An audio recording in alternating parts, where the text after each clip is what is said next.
Good morning, fastball fans, and welcome to Thursday at the 2024 ISC World Tournament. Blair Setford starting solo on the ISC network with the Fargo Kegel Black Knights out on the field. The Grand Prairie Pirates in white pinstripes coming to the plate. This is loser's bracket option, or as we've been calling it here, the redemption round. We've got lots of coverage for you all day today from the ISC World Tournament here in beautiful Softball City in Surrey, British Columbia. It's another gorgeous day, 21 degrees, not a cloud in sight. Just a wonderful day for the best men's fast pitch club tournament in the world. Leading things off for the Grand Prairie Pirates is going to be Braden Archon. He'll be followed by Corey Jones. Pat Burns hits in the 3 spot. Scott Nehigh, the designated player cleanup. Then Keegan Archon, Derek Mason, Chris Walushka. Mitch Stack is into the lineup in place of Scott Galenza, Kevin Schellenberg. Riley Mannion will be on the board for Grand Prairie. Defensively, for the Fargo Kegel Black Knights, Dustin Houtzen left, Logan Boom, BJ Gullick, and then around the horn, Tom Crouch, Dante Biagini, Damon Creasy, Jeff Lewis is at first. Mike Jamieson gets the start this morning, pitching to Jaden Stratford.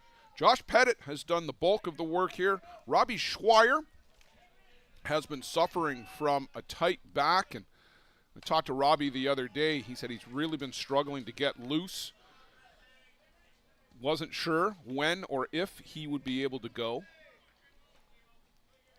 So it'll be Jamieson to start, and I'm suspecting that they're hoping they can go as long as they can with Mike Jamieson, the veteran, originally from New Zealand. He's in the Wisconsin area these days. And then Josh Pettit will be ready to take over, likely after one time through the order.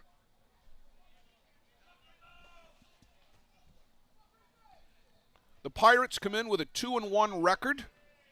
They were the Cardiac Kids in their first couple of games. Come from behind 6-5 victories in both of them. Slow roller, Crouch comes across in front of Biagini and makes the throw.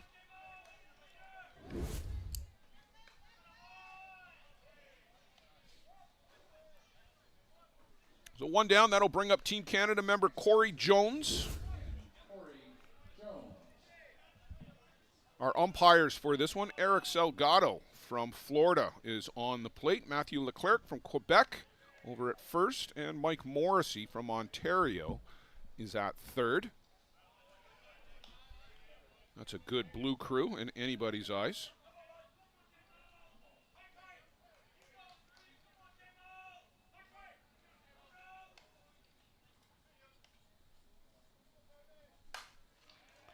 Right under the glove of Dante Biagini. Hot shot off the bat of Corey Jones, and he's aboard for Grand Prairie with their first hit of the game.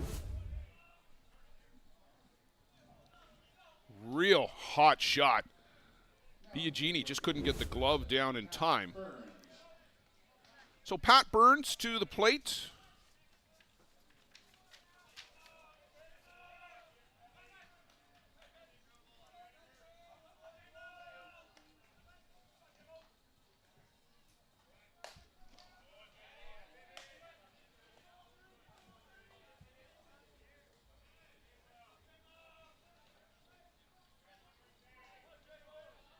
Burns comes in hitting a lofty .556 for the tournament.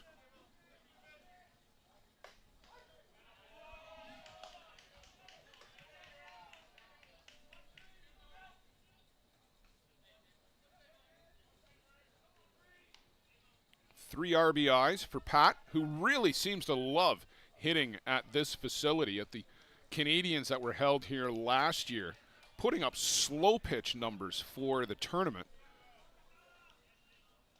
Hitting in excess of 700 through most of that championship. Continue that into the early days here in the ISC World Tournament. Changeup from Jamieson, misses the zone.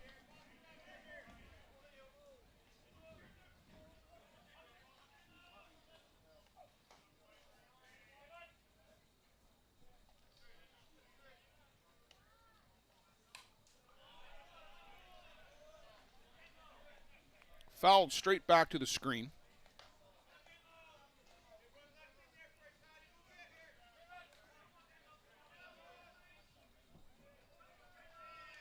Joe Todd will be joining us in a few minutes. Joe is doing some scouting on the ISC 2 games that are going on right now. Joe's the tournament director for the ISC 2 portion, and with a committee of folks is responsible for selecting the all-tournament team, and he has been keeping a keen eye on a number of those ISC 2 games. We will bring you the winter bracket final later today. Not Grand Prairie, Georgian Bay is in that game, along with the Sydney Tropics from Australia.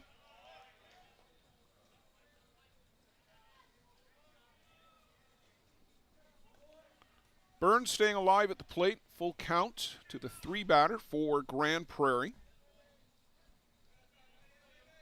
Former basketball star in university. He's been a member of Team Canada in the past, most memorably the 2019 bronze medal game. Flares this one foul down the right side, where Pat pitched Canada to a 2-1 win, and he's going to go down to first on catcher interference. Stratford reaching in with the glove and just touching the bat. Bit of a tough break for the Kegel Black Knights.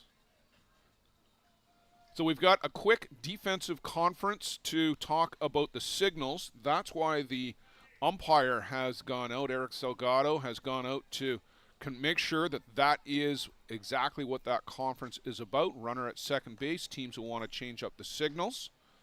So that's not a charge defensive delay. You get one players only conference. The coaches have 3 over the course of a game. Scott Nehigh, the batter,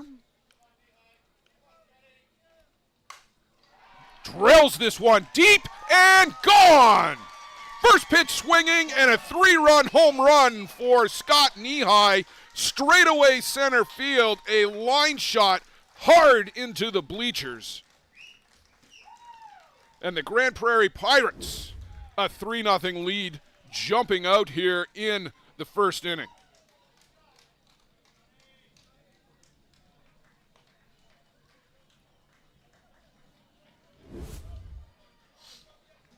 Nehigh jumped on that, didn't waste any time.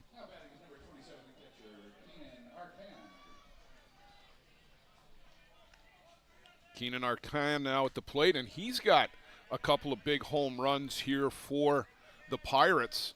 None bigger than in the first game when he triggered a win for the Pirates over the Georgian Bay Giants, 6-5. Georgian Bay scored 3 in the 7th to tie that game. Went ahead in the top of the 8th, but then the Pirates rallied in the bottom for the win. And a couple of days ago, they kind of blend together at this point, but a couple of days ago against the AWP Lumberjacks, Arcon had 3 RBIs. And again, a similar 6-5 score for the Pirates, the win over AWP. Again, they came from behind in that one as well. Then ran into the juggernaut that is the New York Gremlins. And a home run by Kevin Schellenberg, the lone highlight for Grand Prairie in that one.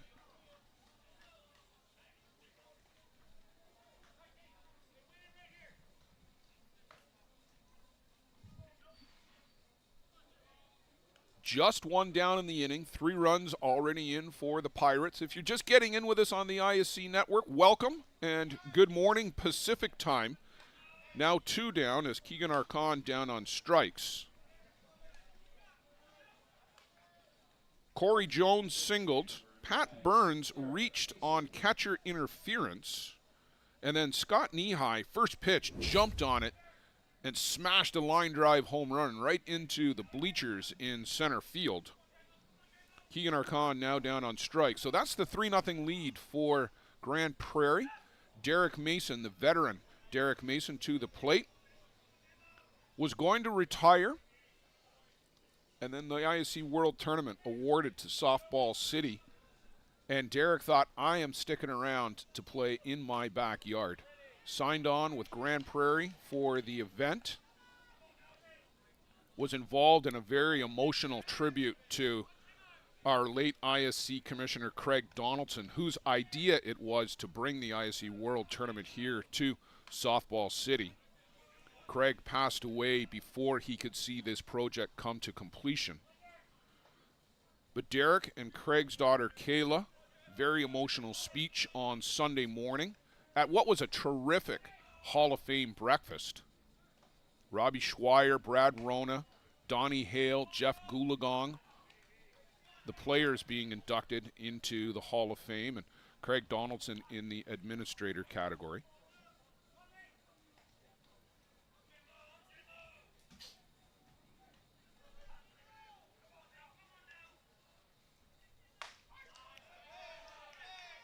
So full count to Derek Mason. Comes in hitting .286. The home run in the game against AWP.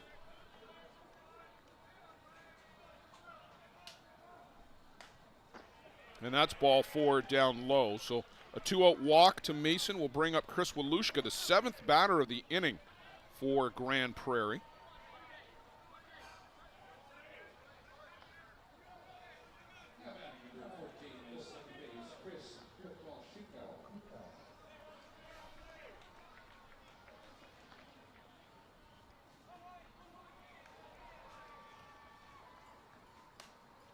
Snap throw down from Jaden Stratford, and he might have bumped the umpire with that one. Jaden Stratford touching everybody right now. Good young catcher. Like what he brings to the plate. He'll be hitting cleanup for Fargo when they come to the plate.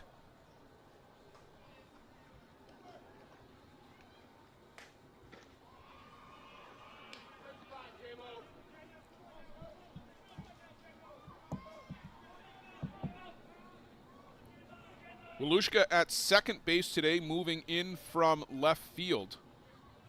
He's always had that type of versatility. Could play middle infield, could play all 3 outfield positions, and do all of them well.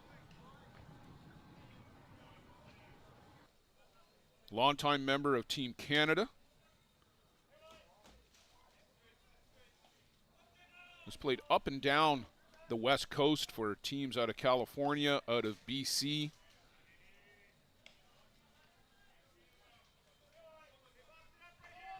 Solid career here in the ISC and on the tournament circuit.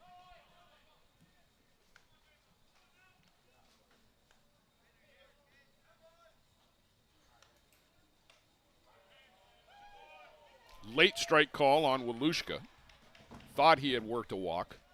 So yet another full count.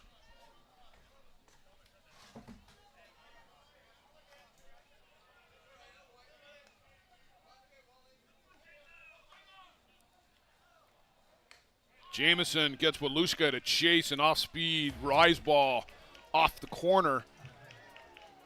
Grand Prairie Pirates strike for 3 in the top of the first on the strength of a big line drive home run by Scott Nehigh. We'll go to the bottom half with the Kegel Black Knights coming to the plate.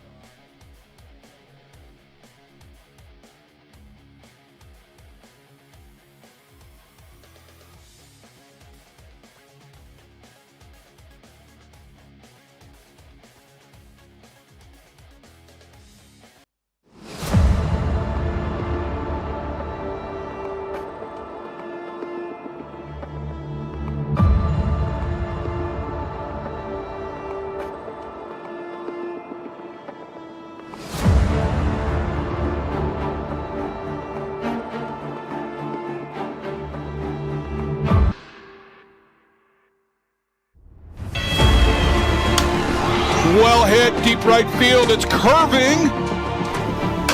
This one, well hit, to deep right field this time, and that one is gone.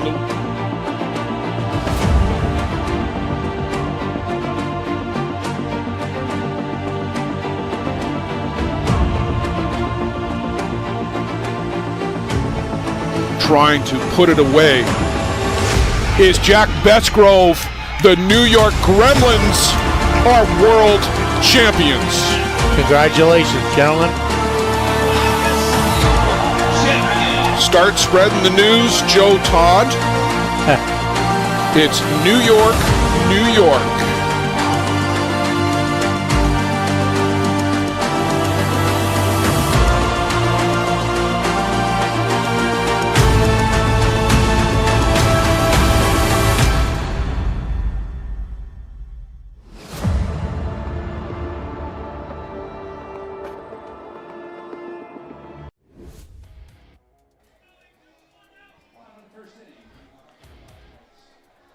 Set the batting order for you for the Kegel Black Knights. Dustin Houts, left fielder, to be leading off. Mike Lewis, Jeff Lewis, then Jaden Stratford, the catcher in the cleanup spot. Damon Creasy, who had a big day yesterday. BJ Gullick, Tom Crouch, Logan Boom, and in the 9 spot, Dante Biagini, shortstop for the Black Knights. First pitch, and Dustin Houts will earn first base the hard way.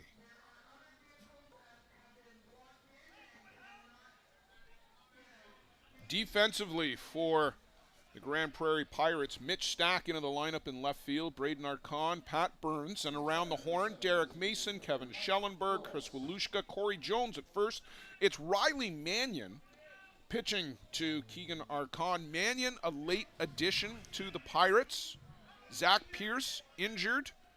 Mannion, who was going to be number 4 with the Bear Creek Express, and he's had injury problems of his own throughout the season with a shoulder problem,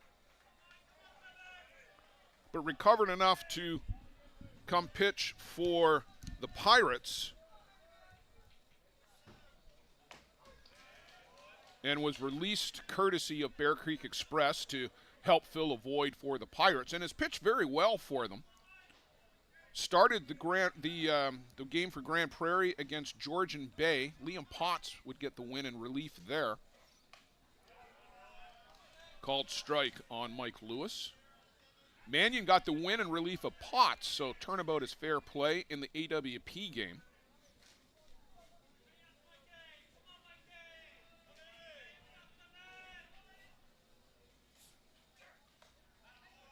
Just off the corner. Mannion has spent time with the Canadian Junior Men's program, both the U19 as it was at the time, and then the U23 national teams.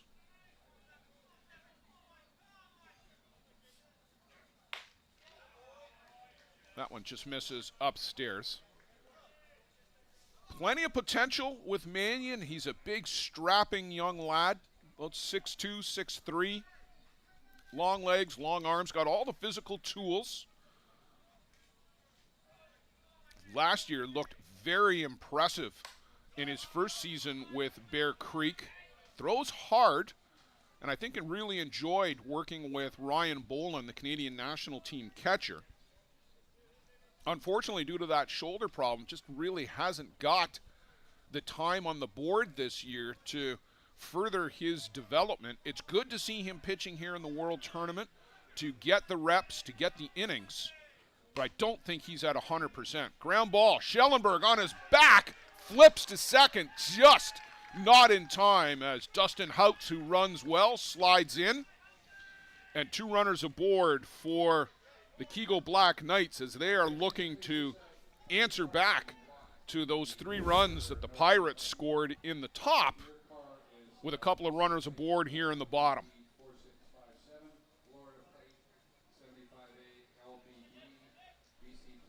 Jeff Lewis, last year's leading hitter at the ISC World Tournament. In fact, not only was he the leading hitter, but in the history, the 77 at the time year history of the ISC World Tournament, 12 for 15 is tied for the highest ever batting average.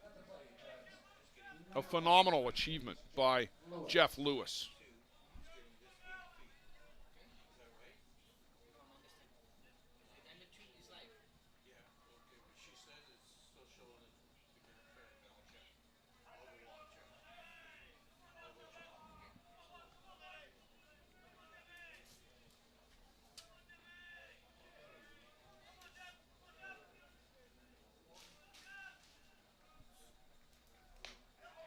Shows bunt, goes after it. 0-2 on Lewis. 3 for 9 coming into today.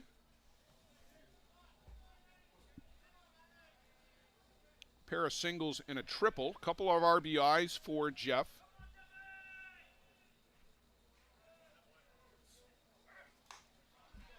Just off the outside corner.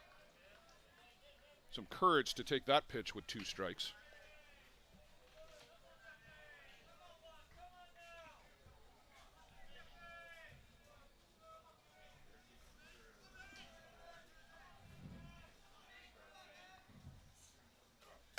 This one is laced out to right and gone! Just like that, tit for tat. Kegel Black Knights tie up the game on a home run by Jeff Lewis.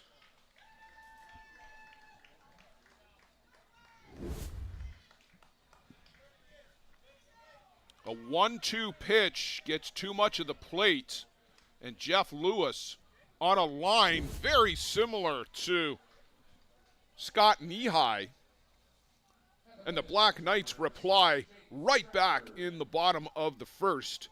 Brand new ball game, 3-3, and nobody out for Kegel. Jaden Stratford, the cleanup batter, the catcher, to the plate.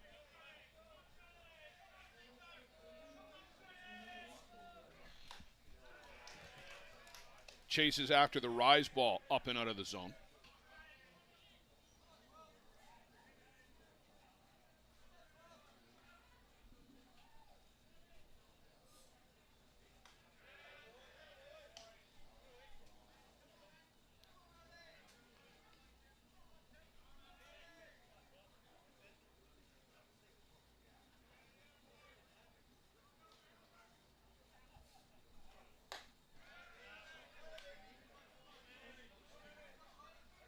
Grand Prairie was ranked 9 in the final rankings, and Kegel 10.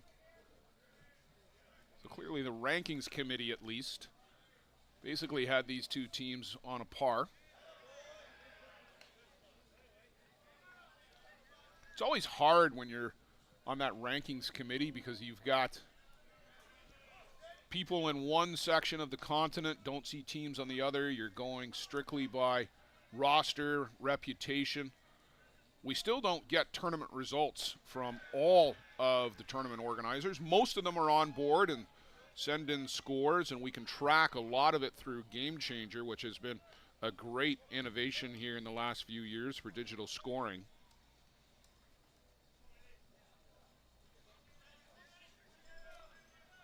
Damon Creasy to the plate was a strong contender for Softball Premier Player of the Day yesterday.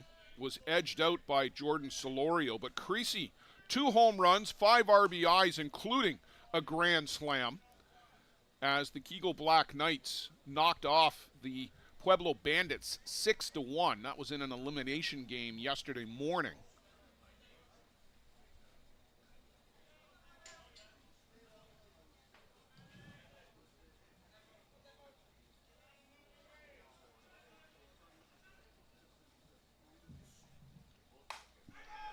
And this one, deep fly to the fence, and it done it again!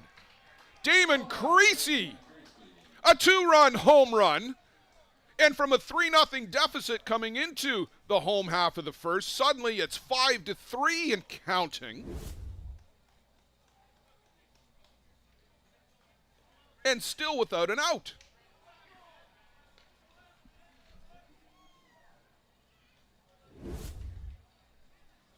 Grand Prairie got somebody up after the first home run.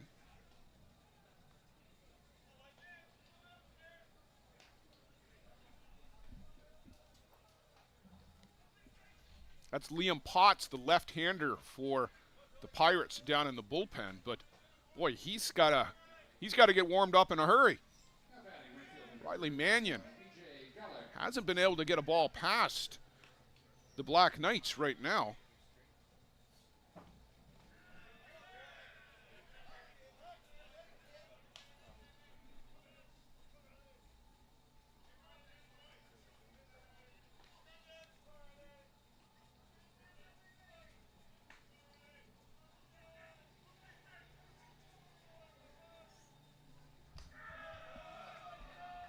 That one misses downstairs.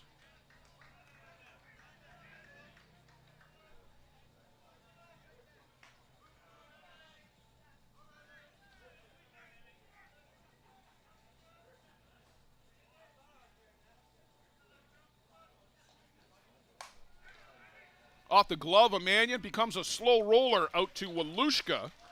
And the sixth batter is the first out of the inning. Tom Crouch, 7 batter.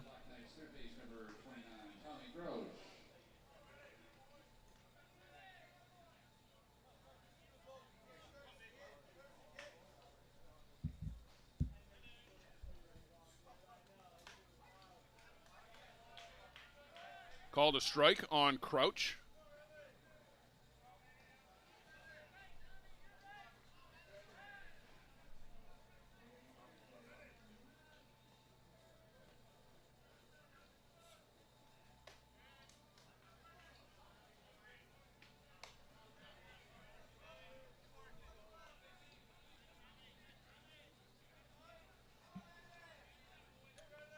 One ball, one strike to the veteran from DeKalb, Illinois.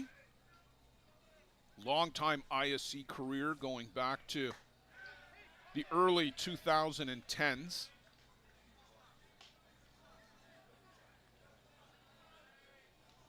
With the old Bar of Appleton squad, not the current Bar of Appleton Buzz, but a different team back in the day. Has played for Circle Tap, Wander Springs, this year with the Black Knights.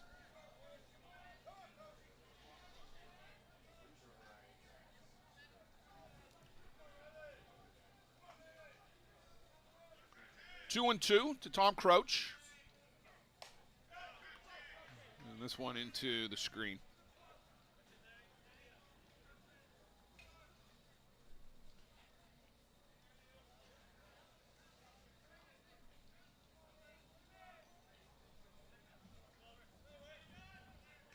Pot still warming in the Pirates bullpen, but not a lot of urgency, it's got to be said. That one misses outside. So a full count to Tom Crouch. A lot of pitches thrown by both of these guys in the first inning. Mannion's up to 28 and counting here in the bottom of the first.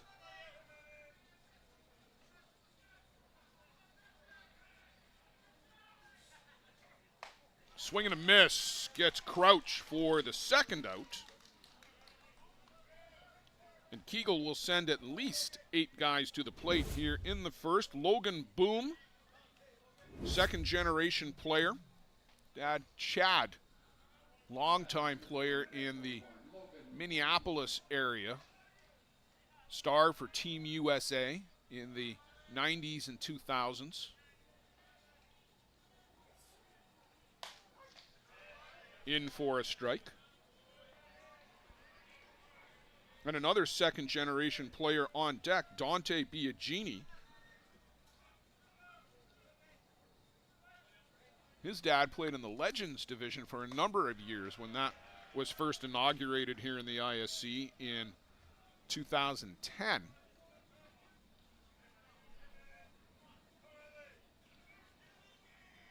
First 5 batters that come to the plate in the bottom of the first inning have all scored for the Black Knights.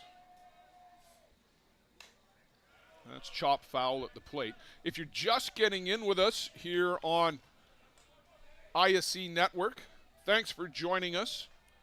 We started the day early at 11 a.m. Pacific time. Losers round action. This is the Kegel Black Knights in black at the plate.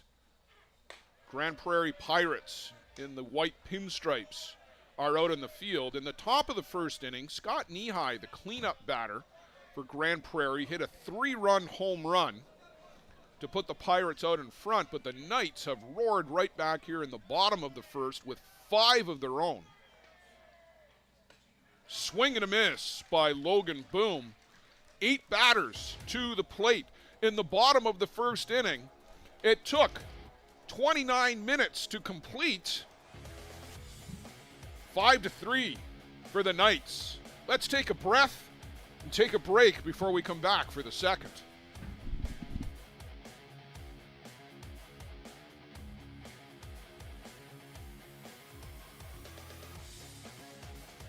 How confident are you in your organization's security posture? If your answer isn't 100%, you're not alone. Most organizations aren't doing enough to protect their data, and they know it. With Armitage technology, you can stop worrying about IT security issues so you can focus on moving your business forward. Our experienced staff monitor and maintain your IT infrastructure to keep your business running. Visit us at armitagetech.com and make your technology work for your business. How confident are you in your organization's security posture? If your answer isn't 100%, you're not alone. Most organizations aren't doing enough to protect their data, and they know it. With Armitage technology, you can stop worrying about IT security issues so you can focus on moving your business forward. Our experienced staff monitor and maintain your IT.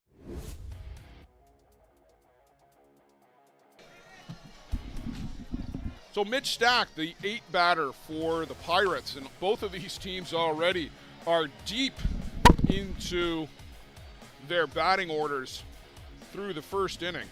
7 guys to the plate for the Pirates, 8 for the Knights. Mitch Stack is into the game in place of Scott Galenza. We saw Scott take a real hard hit. We saw Scott take a real hard hit to the chest on a real hard ground ball.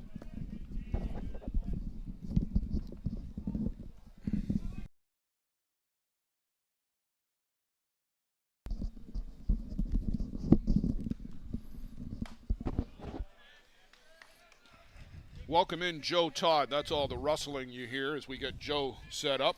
How did the ISC 2 games finish? Lacey A's defeated the Chippewa Chiefs by a score of 3-0, and the Ohio Bombers defeated the Emory Electric team 5-0 on those 2 games that I was overwatching. So those were 2 elimination games.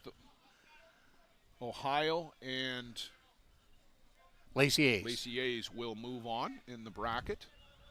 The undefeated game for ISC 2 a little later today, Georgian Bay and Sydney, Australia. We'll attempt to bring that one to you as that's on Diamond 1 here at 3 p.m. scheduled start time. We might only be in the 4th inning in this one by 3 p.m. at the current pace.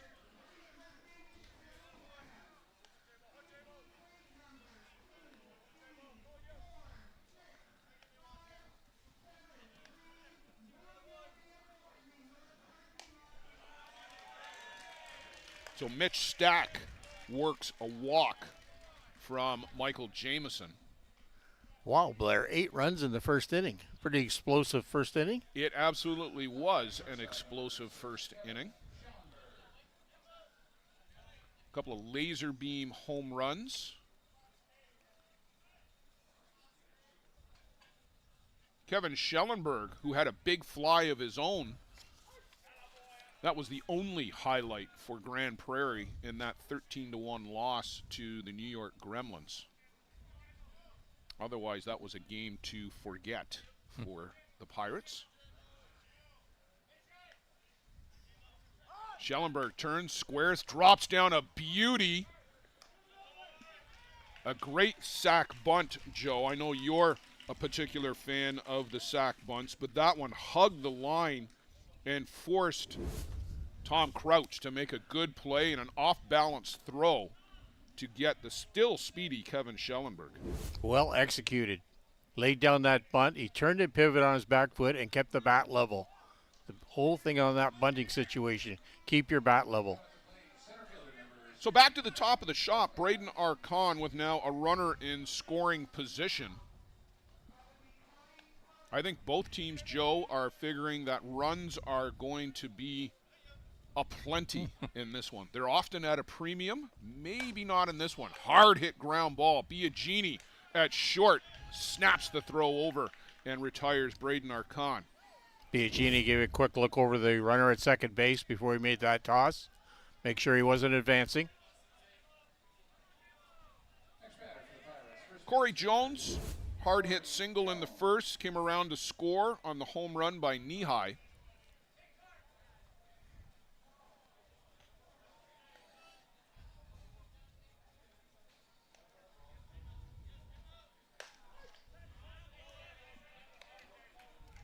In for a strike from Jamison. With the 5-3 lead, Fargo electing to keep the bullpen empty for now. That might change, should the score change. Fouled straight back over the screen by Corey Jones. Joe, I can remember Corey Jones as, I want to say, about a 17-year-old in 2008? No. Maybe later than that, 2009. Yeah, I'm going to say 2009 with the Lloyd Minster Dodgers. Oh, yes. In ISC 2, the last year that ISC 2 was a standalone tournament. He might have been older than 17, maybe 19. That's the first time I remember seeing Corey Jones, and he was pretty special back then. Donnie Atkinson was on that Dodgers team. He's the coach now for Grand Prairie down in the third base coach's box. They had that sharp Los Angeles Dodgers uniform. They always had the top-looking uniforms, but they never got the best dressed. Was always a sticking point for Donnie. We still joke about that whenever we get together.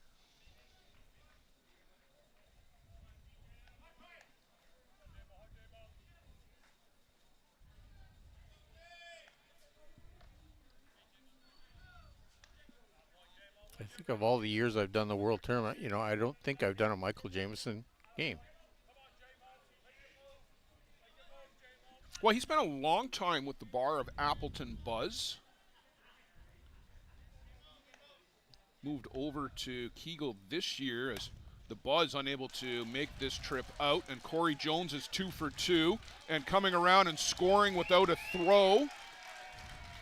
Mitch Stack comes in from second base, so that sacrifice bunt pays off and a 2-out RBI for Corey Jones. Good follow through. Sorry, go ahead. No, Good follow through by Corey Jones with that bat coming right through that strike zone. You want to pull that ball with that to the right side of the infield. So Pat Burns, who reached on catcher interference. You don't see that very often, and was discussing it with Todd McCabe, who's off to our right, our Canadian vice president here in the ISC. Burns swings and misses. And Joe, you're another rules guy too. Catcher interference is actually an error on the catcher for scoring purposes. So Burns essentially reached on an error and scored, so that run would be unearned. Changeup misses up and away. For our Toronto Batmen fans, they're up 1-0 early on the Glowworm. We'll keep an eye on that one. You should be able to follow that on our Second Diamond streaming as well. And another changeup, and this one misses even further afield.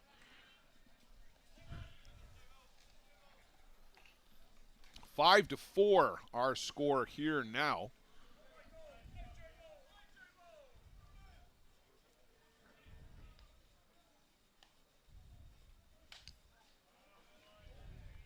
Run the count to 3-1.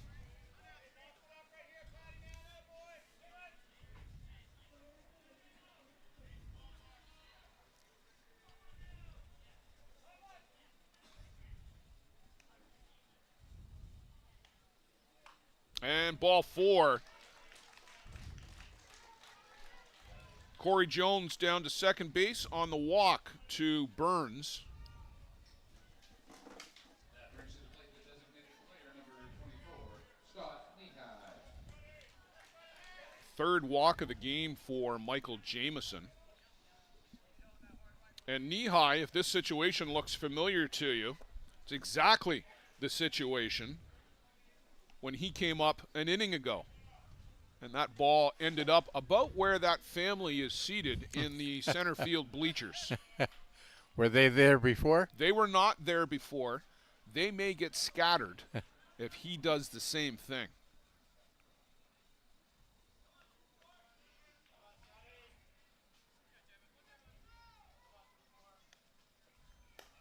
off the plate.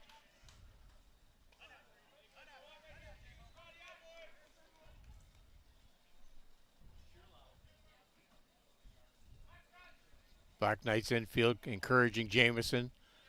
Stay around that plate. Let us work for you.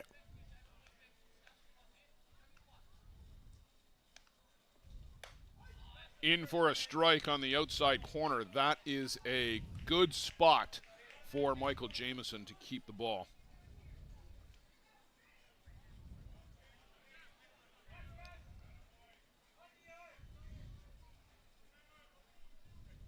Jameson already at 47 pitches, Joe. Still here in the second inning. Wow, that's going to be a long day. Robbie Schweier is now throwing down in the bullpen, so he's going to try to loosen up the back.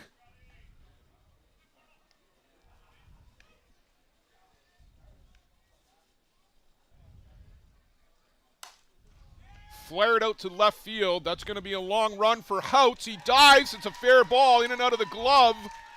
Burns up to third. Knee-high to second. And guess what, Joe? We've got ourselves a tie ball game. Wow, it's going back and forth, back and forth. That ball hit just out in a spot where no one could get it. Dustin Houts ran a long way for that ball. Just fell into a spot right, maybe 50 feet behind third base. We've seen a lot of balls that have fallen into no man's land between infielders and outfielders. There's another one, a double for Knee-high, another RBI. He's got 4 on the morning already. Corey Jones has already scored twice, plus he's got an RBI. This one may come down, Joe, to last run, last at bat. It might be 14-11. This one is drilled to straightaway center field, and that one's gone. Keegan Archon with a 3-run home run.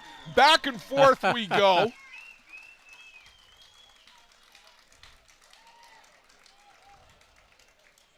A no-doubter off the bat of Keegan Archon.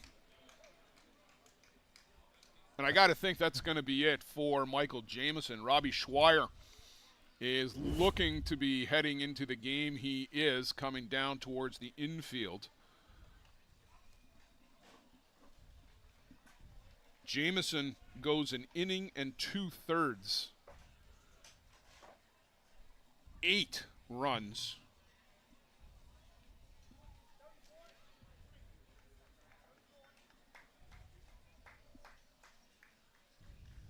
Five hits. The walks certainly did not help. We'll take a break as we let Robbie Schweier make his ISC World Tournament debut. And we'll be back to see what other fireworks or what more fireworks are in store.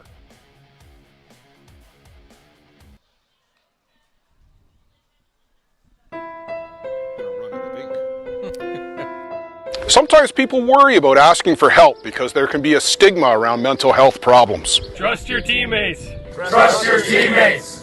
Trust your teammates. They might believe that asking for help means admitting that something's wrong. Trust your teammates. Trust your teammates. Some people worry about how others might see them. Trust your teammates. Trust your teammates. Asking for help means that you want to make changes and take the first steps towards better mental health. Trust your teammates. Trust your teammates. We should celebrate the courage it takes to speak up and make changes. Trust your teammates. Trust your teammates. Getting help is part of recovery. Trust your teammates. Trust your teammates. Mental health isn't something you need to keep to yourself. Talk to a friend. Trust your teammates. You're not alone. Trust your teammates.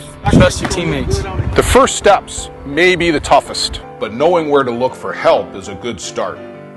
Community mental health organizations like the Canadian Mental Health Association or Mental Health America offer resources and programs that can help you. Visit cmha.ca or mentalhealthamerica.net to find a branch in your community.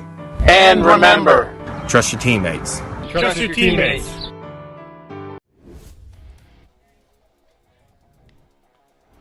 So Derek Mason will look at a strike from Robbie Schweier as he gets into his first game action in the 2024 ISC World Tournament. Joe, we had Robbie up here the other night. Great interview, so well spoken, and talked about his experiences as he clips Derek Mason on the arm guard. Not even sure Mason felt that.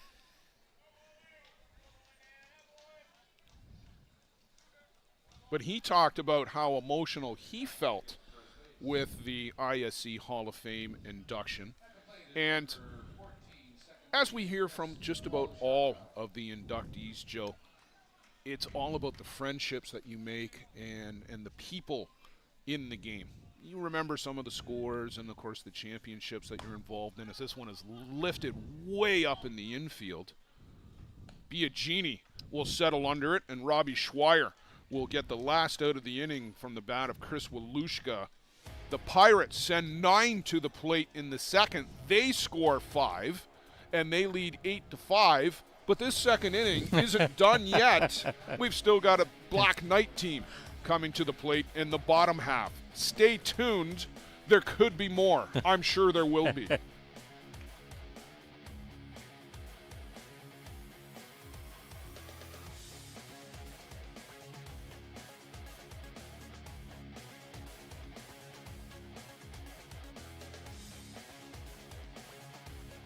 Welcome to Mont Hill Golf and Country Club. With our beautiful 27-hole golf course open to the public, we work tirelessly to ensure your time with us is second to none. Well, here you'll be able to enjoy an incredible dining experience at our very own Big Pete's Steakhouse. Play some of the best courses in the world with our state-of-the-art golf simulators. Upgrade your gear with the top brands at our pro shop, or host a stunning wedding, event, or conference inside one of our beautiful ballrooms. Learn all this and more at monthill.ca. We can't wait to see you soon. The annual Boys of Summer Tournament is held every July at the Circle Tap Bar and Grill in Denmark, Wisconsin. We host some of the top teams in the game at one of the best venues in softball. The atmosphere of old-time fast pitch with all of the amenities of a full-service bar and grill in the grounds can't be beat. Reduced-rate hotels about 10 minutes from the park are available in Green Bay. To bring your team to the annual Boys of Summer Tournament next July, contact Dean Kane at deankane16@gmail.com. Thanks to Circle Tap for their support of the broadcast. The Boys of Summer Tournament, Joe, one of, if not the best event. Well, it's hard to say there's a best event other than the ISC World Tournament, but that is one of the top invitationals on the circuit. A bunt, and that just goes foul from Biagini, the only guy who didn't get to bat in the first inning.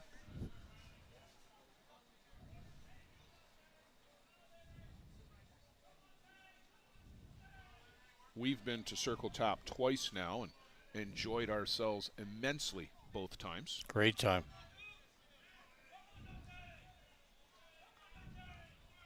Here at Softball City this year, and boy, Joe, this is going to be one for the memory banks. Is this one well hit, deep right field, to the fence, and right at the fence.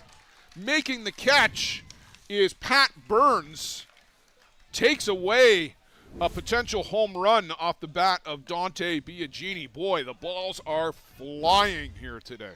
Great concentration by Burns, backtracking all the way, always keeping his eye on that ball. So back to the top of the shop for Dustin Houtsey, longtime teammate and friend of mine in the early 2010s, and he laces this one out to center field for a base hit. Houtsey is 1 for 1 as he was hit by the first pitch of the game from Riley Mannion. Liam Potts continues to throw down in the bullpen, and now the roles are reversed, Joe, because it was Kegel who had the lead after their big bottom of the first inning, so they kept Michael Jamieson in there. But now the Pirates with a 3-run lead, keeping Riley Mannion around, and I guess you keep him in there until maybe the game is tied. Maybe. Just going to keep trying. See if we can have a good, clean inning. That's what they're looking for. Well, the furthest thing from clean innings is what we've had so far. 8 runs on 5 hits for the Pirates. 3 massive home runs. The Knights, a couple of home runs of their own in the bottom of the first. And they just missed one, leading things off here in the bottom of the second. A solid single by Houts. Mike Lewis at the plate. He singled and scored back in the first.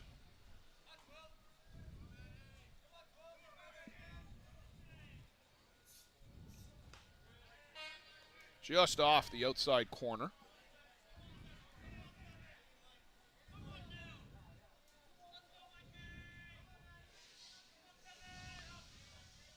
The breeze where we are, Joe, at the top of the grandstand, just on the third base side of home plate, is barely noticeable here. But when you look at the flags in the outfield, particularly if you get one up into the jet stream, they are almost straight out now. So there's a considerable wind, tailwind for the batters.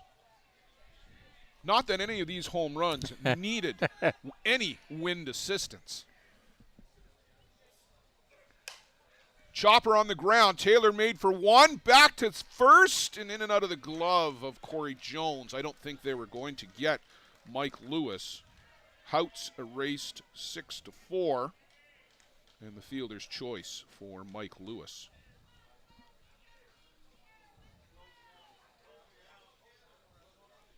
Jeff Lewis, a line drive home run over the center right field fence.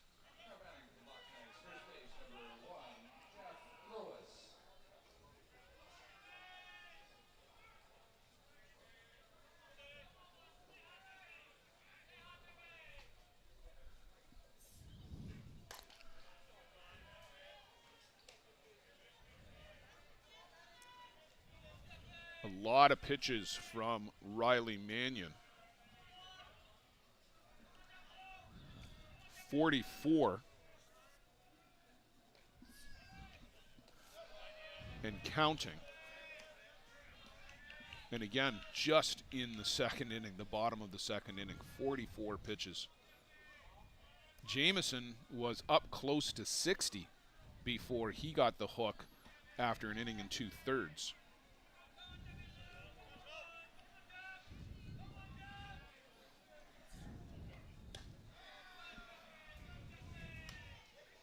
And staying away from Jeff Lewis, 3-0. You run the risk right now, Joe, of having to place one into the strike zone to get a call. And if I'm Jeff Lewis and if I'm Doc Landreman down in the third base coach's box, he's got the green light. Sure. Well, up and in, ball 4, not even an opportunity to go chase. So 2 runners aboard for the cleanup batter. Jaden Stratford walked and scored on a 2-run home run by Damon Creasy. And nobody hotter than Damon Creasy in the tournament right now. 2 home runs yesterday, 5 RBIs, another one this morning, another couple of RBIs. He's having a tournament in his last 3 at-bats.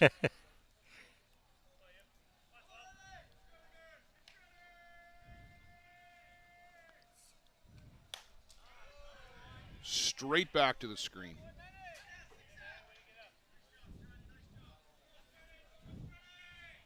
Stratford also does the Ezekiel bat wag, too, at the top of his strike. Is it as good as Toriyama's or Bradley's? No. He's practicing, though. Trying to join that club. Yeah, he's not pointing it out towards Riley Mannion here like Toriyama would be. Called a strike to the outside corner. 0-2 on the young catcher from New Zealand.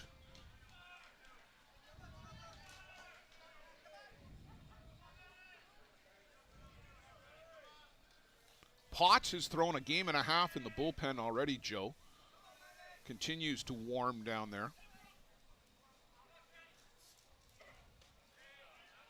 Mannion misses downstairs. A little erratic today for Riley. Hasn't been able to consistently find the zone, and I think that's part and parcel of the body language right now that you see from Riley, too. The long walk around the perimeter of the circle. He's trying to gather himself. Change-up. Can't get the call.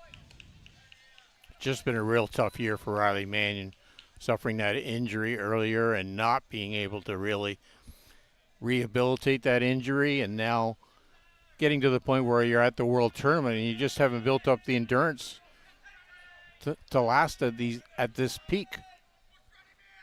The very important part of the year. So he's gone from 0-2 to 3-2. The changeup was close. The other two, not so much.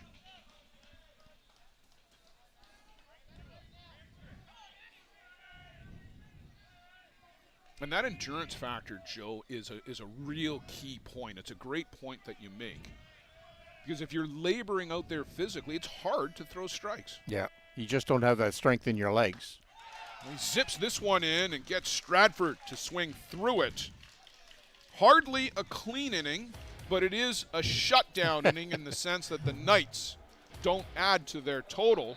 So through 2 complete, Grand Prairie 8. Kegel Black Knights 5. I'm going to hazard a guess, Joe, that it's not going to end that way. No.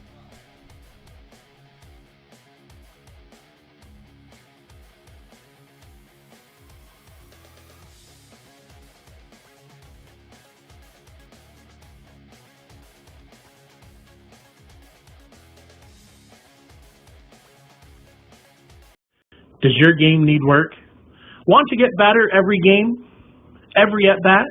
You need Lumberjack Sports, focusing on exceptional quality and providing players with reliable, long-lasting product. Lumberjack Sports brings you in-game equipment and off-field workout gear, designed and tested by top fastball player Nick Shales. Hard work, strength, and all-around commitment to getting the job done, and done right, is the motto for Lumberjack Sports. Learn from the best. Play like the best. Check out lumberjacksports.ca.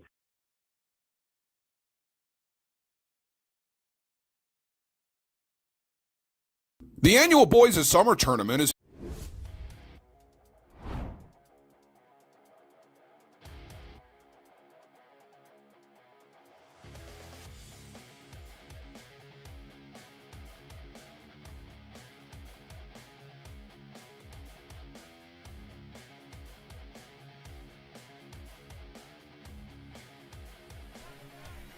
So Robbie Schweier will try to shut things down against this hard-hitting Grand Prairie Pirates team.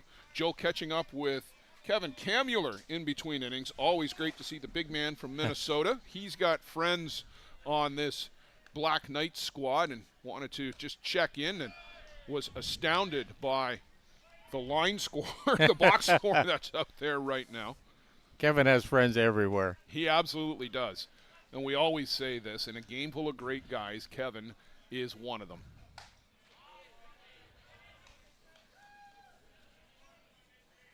Big cut by Mitch Stack, walked and scored in that 5-run uprising by Grand Prairie in the second inning.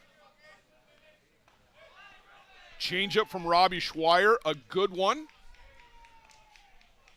Stack caught looking. And Joe, so far, at least for Robbie Schweier, no signs of any tightness in the back. Looks good, throwing strikes. Robbie, of course, doesn't throw near as hard as he did back in his prime, but I think he would be the first to tell you that he's a pitcher now, not a thrower.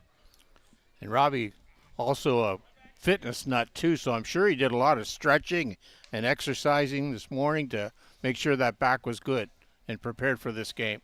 And Joe, I was hoping we would get to say this today. 2 guys, Schellenberg and Schweier, still playing from the Farm Tavern days. And Kevin reminded me in a text that he played for the Farm in 06, 07, I think were the dates, might be 07, 08. And I've been saying for years, because Kevin's been out of the game for 2-3 years, as he chases upstairs, that Robbie Schweier, Jason Hill, Zenon Winters were the last 3 surviving members of the Farm Tavern. Well, we got to add Kevin Schellenberg back to that list. And Shelley, thanks for reminding me about that. And thanks, as always, for the kind words and the support that you offer and for everything that you've done for the game out here in BC and Western Canada. Chases upstairs. Down goes Schellenberg on strikes. And Robbie Schweier very quickly picks up 2 strikeouts.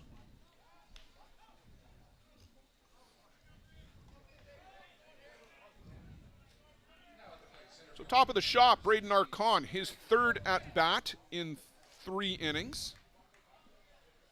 And when you've got 8 runs on the board, 5 hits, and a collection of walks, that's what happens. You get a lot of at bats in the game.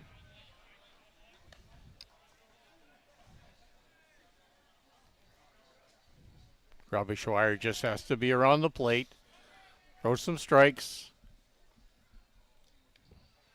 Just try not to walk people and let your defense work. Well, Archon, one of 2 guys for the Pirates who haven't been able to get in on the run parade. He's got a pair of ground outs to the left side. One to Crouch and one to Be a Genie.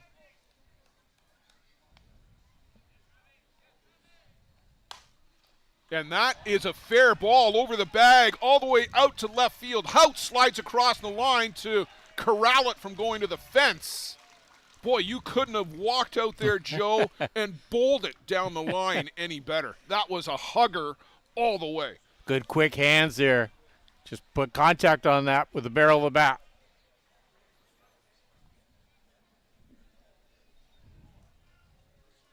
So, folks, just so you know, we've got the open home plate camera here right now. Luciano has gone to double-check the setup on Diamond 2 as we are streaming on multiple diamonds. He'll be back in a couple of minutes. We're going to stick with this open shot. That goes to the screen. Little errant pitch from Schweier, and Stratford not able to leap up and corral that. So up to third base goes Archon.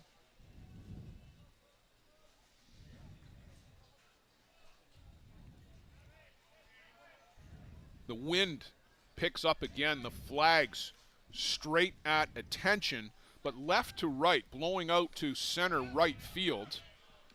No, did not go on the check, says third base umpire Mike Morrissey.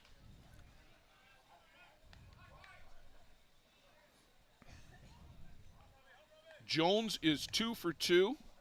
2 singles, 2 runs scored, and an RBI.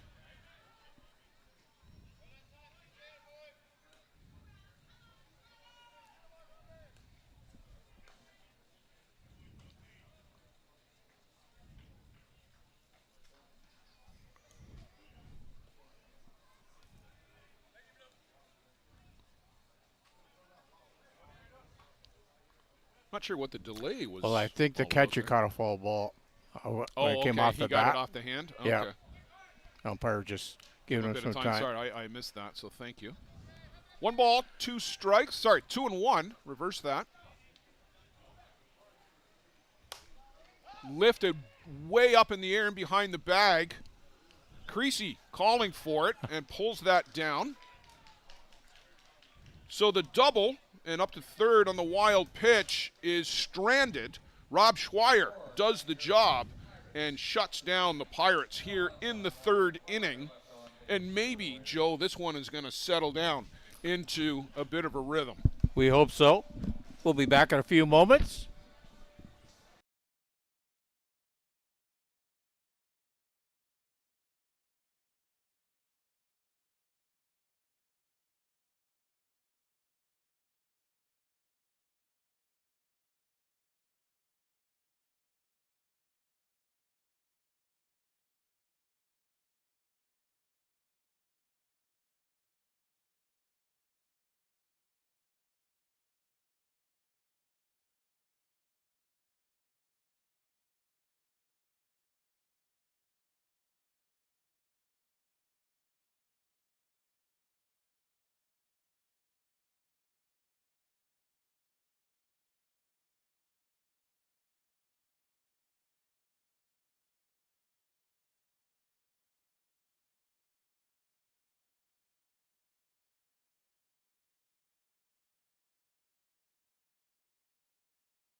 So we'll go to the bottom of the third inning, Joe. We're an hour and 5 minutes into this one. We're just getting to the bottom of the third inning now. Hopefully we pick up the pace a bit. Kegel scored 5 in the first, threatened in the second, but unable to push anything across. Rob Schweier kept the door shut on the Pirates in the top of the third, and Riley Mannion back out on the board. Liam Potts has actually gone back to the dugout for a bit of a break. It was an exceptionally long inning for Liam Potts. I bet you he threw 60, 70 pitches in warm-up down there.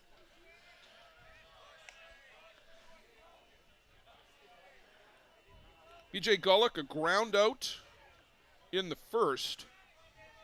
Sorry, this is Creasy. I'm a batter ahead of myself. Damon Creasy, a 2-run home run in the first.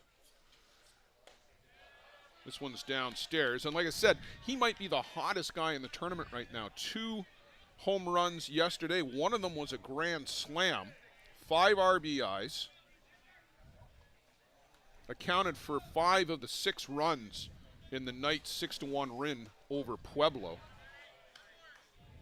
Pettit had 14 Ks. No, that was in the Sydney game. Yep. Sorry.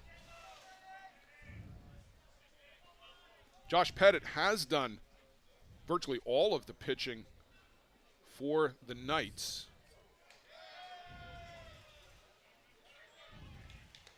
And we'll see how long they go with Schweier before they bring in, if they bring in Pettit. This is an elimination game. Fargo 10-0 win over the Chippewa Chiefs in their opening game. They lost 2-0 to JB the other night. Miker Pimentel for JB had an exceptional game that night, but so did Josh Pettit. That was pitch for pitch up until the 6th inning. Skips away from Keegan Archon, and up to second goes Creasy. They had to come right back the next morning to the Knights and play the Sydney Tropics. Pettit 14 Ks. In that one, they won 1-0. That was a real good ball game. And then yesterday morning, 6-1 win over Pueblo. We got to sleep in a couple of extra hours today. They were on at 11 instead of 9 a.m. Well, there goes Liam Potts back out to the bullpen.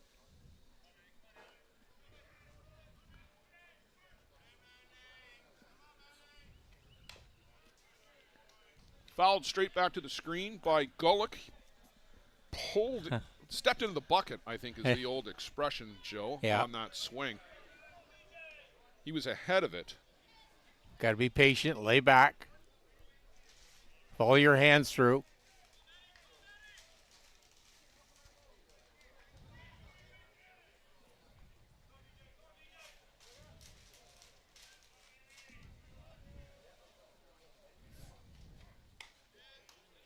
Just off the outside corner. 3-1 now to B.J. Gullick. And Joe, if you count the hit by pitch to Dustin Houts in the first, 4 walks in counting.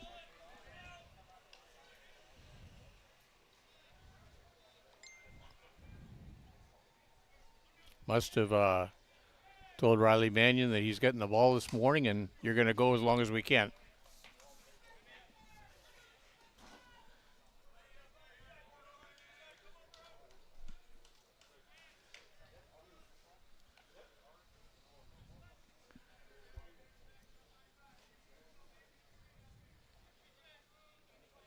Going to be a long road once you drop down, so. Yeah, you're going to play a lot of games no matter what.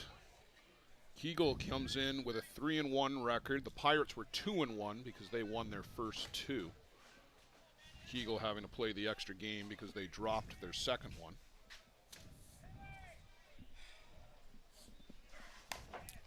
And that's going to be a fair ball, I think. Yeah, it stayed fair when it was grabbed by Corey Jones. B.J. Gullick is a little dubious because that took a hard right turn right at the bag. And I guess the question is where did he catch it versus where he ended up with it? Yes. So up to third went Creasy. Gulick out 3 unassisted if you're following along on Game Changer. Tom Crouch down on strikes in the first. Chases the rise ball upstairs. All the production for Kegel in the top 5 in the order.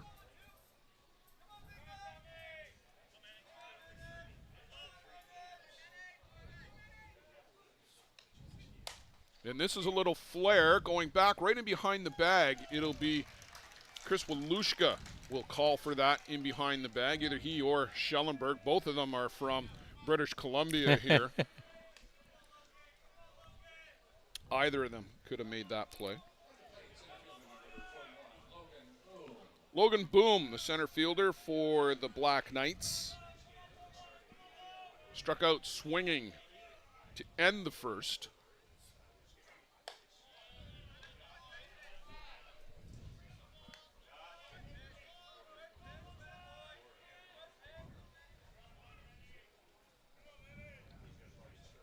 Creasy walked up to second on the wild pitch and to third on the ground out. He's got good speed on anything that gets through to the screen. 2-0, that pitch just off the corner of the plate, and hasn't really earned that pitch just off the corner. Yeah, when you throw a lot of balls, you got to earn your credentials with the umpire. And misses inside, so make it 3-0 to the 8-batter Logan Boom. Last thing you want to do is put a couple of guys on for Dante Biagini, who just missed a home run in the second.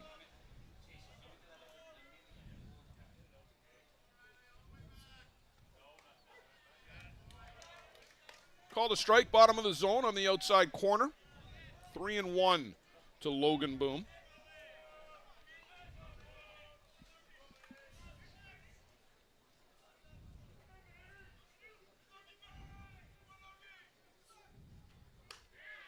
And there's ball 4, just off the plate.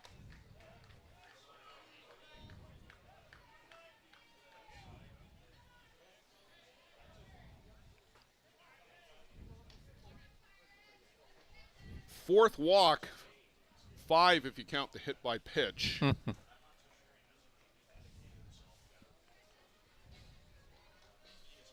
And that looks like it's going to be it for Mannion as Donnie...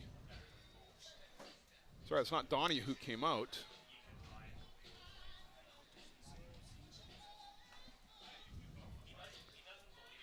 Pat on the back, but that's not it. No. At least not yet. Go with Riley as long as you're ahead, I guess, is the script right now.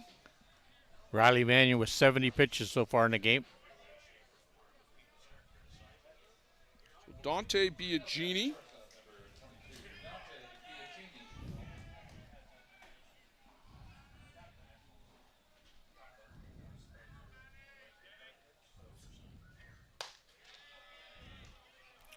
Little higher. Yeah, upstairs. Had some zip on it, but upstairs.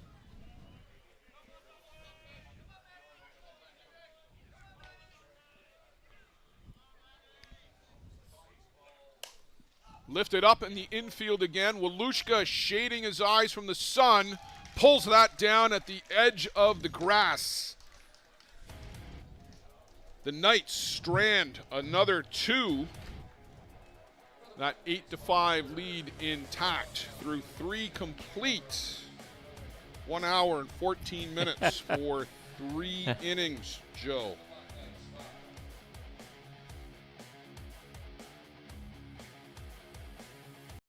Does your game need work? Want to get better every game? Every at-bat? You need Lumberjack Sports, focusing on exceptional quality and providing players with reliable, long-lasting product. Lumberjack Sports brings you in-game equipment and off-field workout gear, designed and tested by top fastball player Nick Shales. Hard work, strength, and all-around commitment to getting the job done, and done right, is the motto for Lumberjack Sports. Learn from the best. Play like the best. Check out lumberjacksports.ca. He came from Australia with a superstar pedigree. And from his first ISC in 2003, you knew he was going to be something special. 6 times All-World, a 3-time ISC champion, and now the first Aussie inducted into the ISC Hall of Fame. From counting materials and the farm in Wisconsin, to Kitchener, to finding a home in the New York Gremlins colours. Congratulations, Jeff Goolagong, from all of us.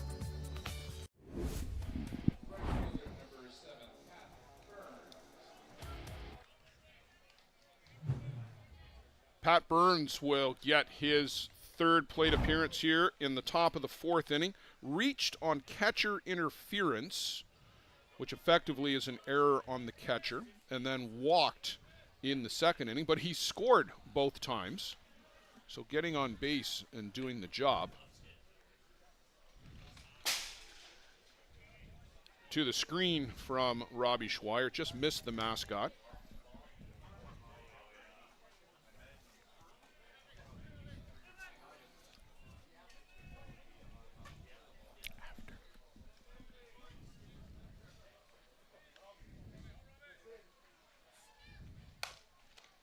Oh, good glove there by Robbie Schweier. Reaches out and intercepts that hard shot that looked like it was going to be destined for a base hit up the middle. Good reflexes. Yeah, good reflexes. Took a nice high bounce for Robbie.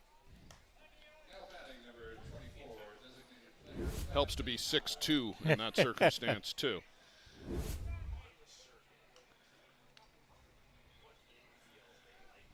Scott Knee-High, 3-run home run. RBI double.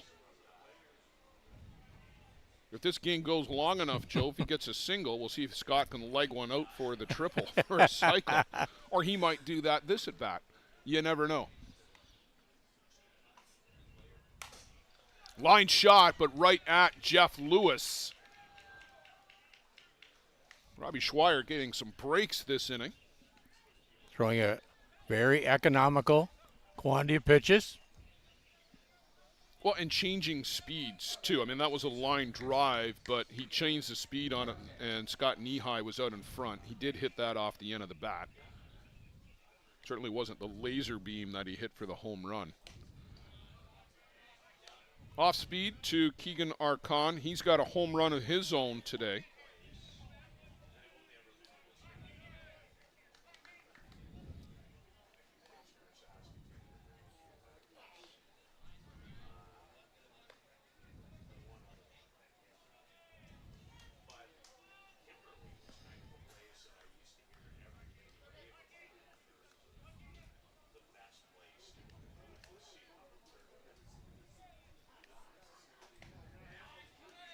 And a good drop on the outside corner from Robbie Schweier. Gets Keegan Archon swinging over top. 1 ball, 2 strikes, 2 down here in the top of the 4th inning. A slugfest through the first 2 between the Pirates and the Knights.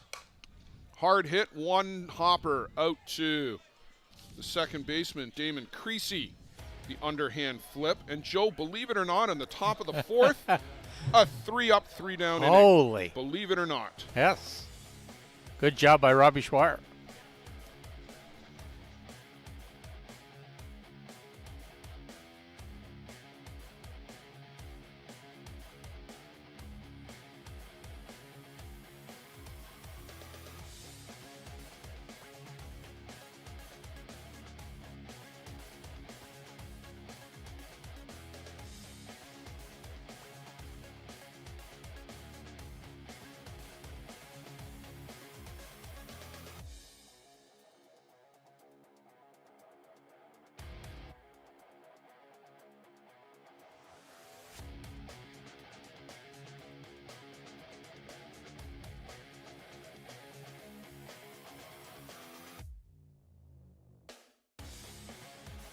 For the best Bear Tent banter on the airwaves, listen to Dust Up with Hilly and Lolly. Here's some of the biggest stars chatting with 2 of Newfoundland's own, Jason Hill and Steve Mullally. It's unfiltered and uncensored. Dust Up with Hilly and Lolly, wherever you get your podcasts. Yes, bye.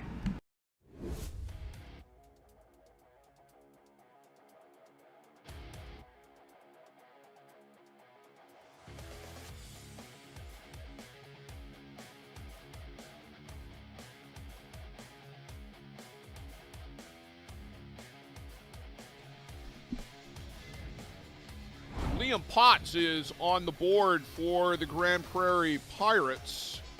He has warmed up about a game's worth, Joe, as he was up within 2 or 3 batters. Well, it was the third batter, actually, Jeff Lewis, who homered for the Kegel Black Knights. Shortly thereafter, Potts popped out of the bullpen. And as I look down the bullpen, still there's activity down there. Heine. Jonas Heine. So the Pirates don't want to take any chances. They're currently enjoying this 8-5 lead. I said, Joe, it wouldn't end that way, but we have had a couple of zeros thrown up in the interim. Riley Mannion goes 3 innings, collected himself a little bit after the first in terms of not allowing any runs, but 5 base on balls and was able to escape jams in the second and the third unscathed. So got through the batting order twice. And that may have been what they were asking him to do, but you said over 70 pitches through 3 innings. Top of the shop for Kegel, Dustin Houts hit by a pitch, singled in the first 2.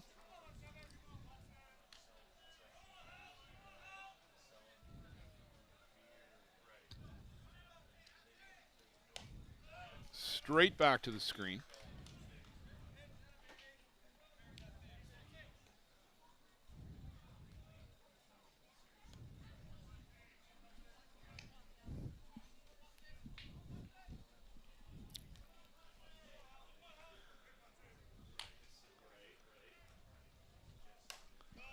Oh, I thought we were going to have a chance at that one, Joe. It hit right at the top of the screen.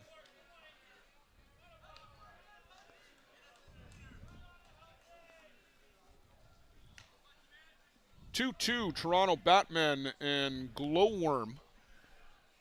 We've got that one up on the second channel on ISC YouTube. One hopper into the glove of Corey Jones. He'll step on the bag for first out of the inning. Ty Sebastian pitching for Toronto, and it was, who was pitching for Glowworm again? It was Valdez. Valdez.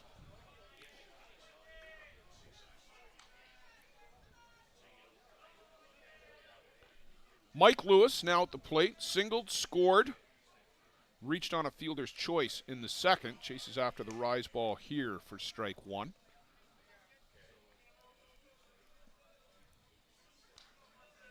Five runs on 3 hits for the Kegel Black Knights. Jeff Lewis, a big 3-run home run. Damon Creasy with a 2-run shot.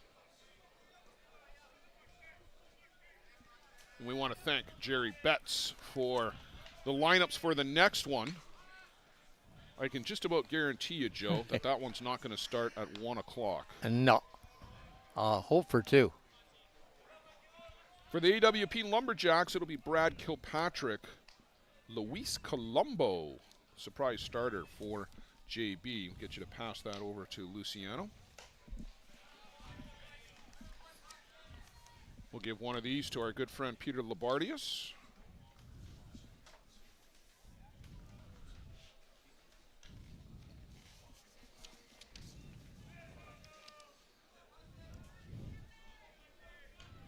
One ball, 2 strikes to Mike Lewis. Lifted out to center field, center right, and then coming across to make the grab is Pat Burns. That tailed a little bit as it got up into the jet stream. So 2 down, bases empty, and if you're a Pirates fan, this is probably the scenario you would like to see the most when Jeff Lewis comes to the plate. They were pretty careful pitching around him after that home run in the first. Didn't really get anything to go after in the second. Eric Bodden from Las Vegas, Nevada, home plate umpire in this game. Isn't this not the Salgado guy? Oh, it is. Sorry. Yes, Eric, you are correct. Eric Salgado. Sorry about that. I know there's a couple of Salgados playing. Yes. I was wondering if they were related too. Well, I'm sure that's a pretty common name.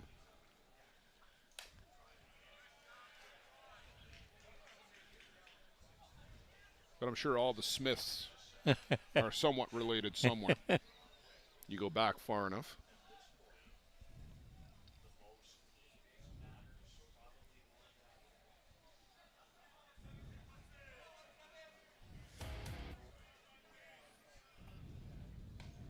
Swing and a miss. Liam Potts, a 3-up, 3-down inning of his own as he sits down Jeff Lewis. Down go the Kegel Black Knights in the fourth. This 8-5 lead intact for the Grand Prairie Pirates. The fireworks seem to have settled down for now. I'm sure we'll see some more. The embers are still flickering.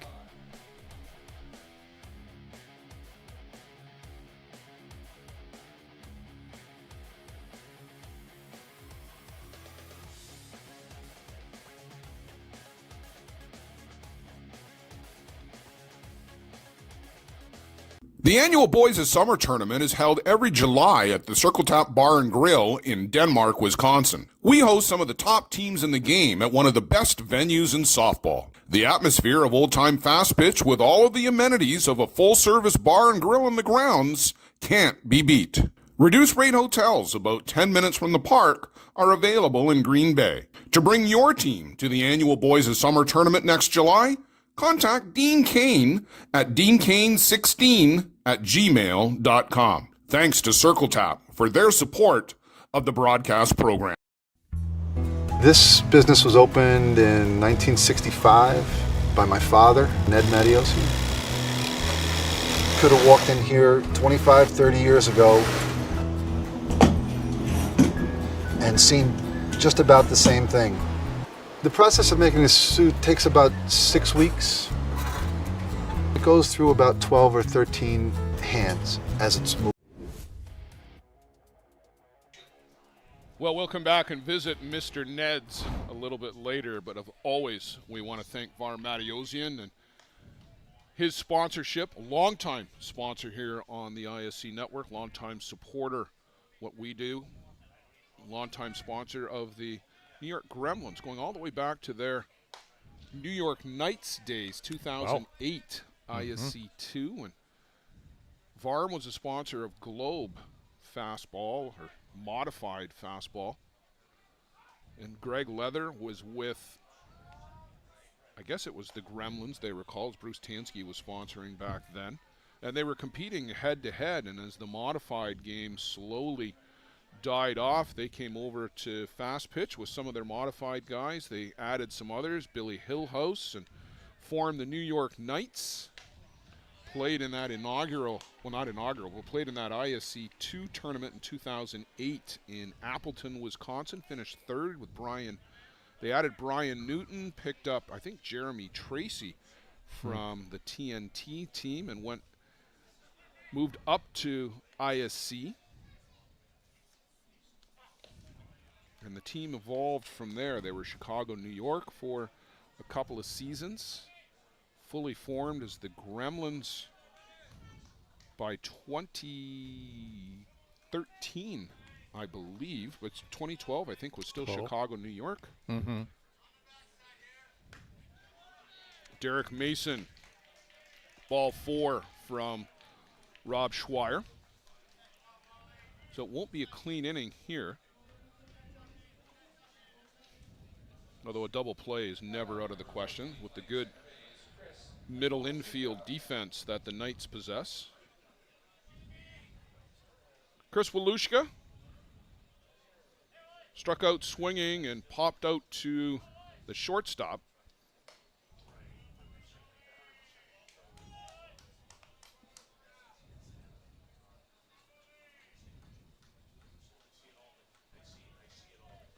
Schweier just trying to figure out where the edge of the zone is. Mm-hmm.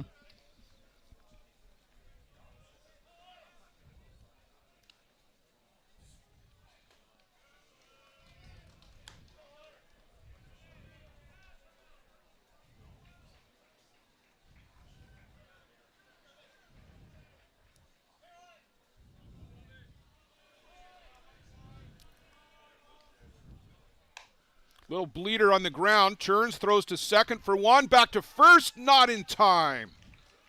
They went for the double play. Mason, a hard slide into second to try and break that up, and going for a little jog to shake that off is Biagini. Good overhand throw there by Schweier to the shortstop. Biagini.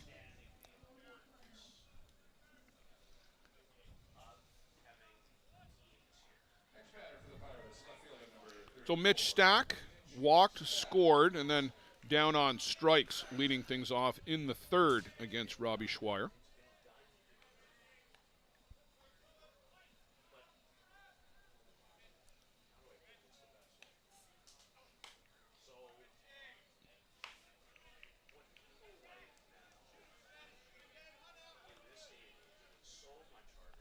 It's day 2 for the Legends tournament.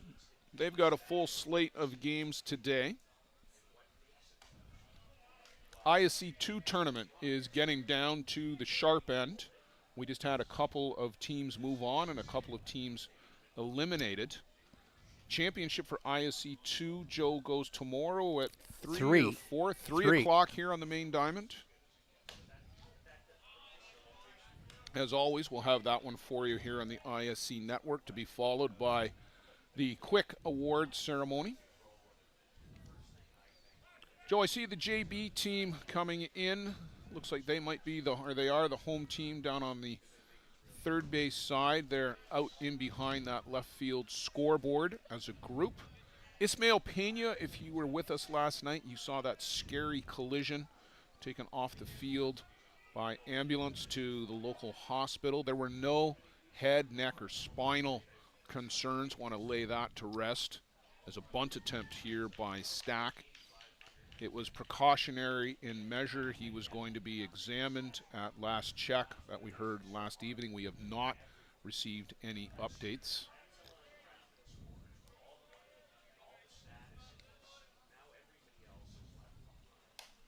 That one fouled back into the screen. Mitch Stack, originally from Petty Harbor in Newfoundland, one of the pretty towns, one of many pretty towns out on Canada's east coast. The home of North Atlantic Zip Lines. Oh, done that? I have. Very good. Ryan Boland and the Stacks helped arrange that for my family and I when we were down there visiting in 2016. There's a little flare down the right side, but that'll be foul. Oh, it's the team photo that the JB guys are doing with the scenic forest in the background. Good idea. That's a great spot for a team photo.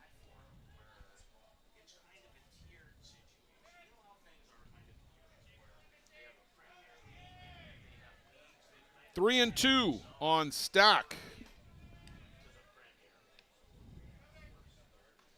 Over the top, a real good slow drop from Rob Schweier. Changing speeds, movement on the ball. Kevin Schellenberg. Sacrifice bunt and a beauty in the second. Down on strikes in the third.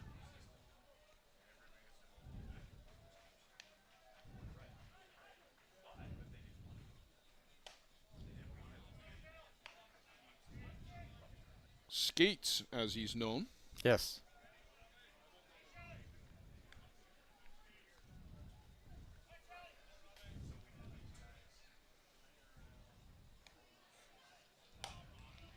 Schweier misses upstairs, 2-0. Not happy with himself.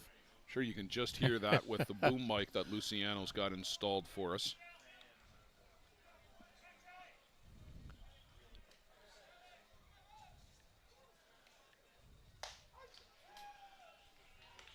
Two and one. Full slate of games for you today on the ISC network.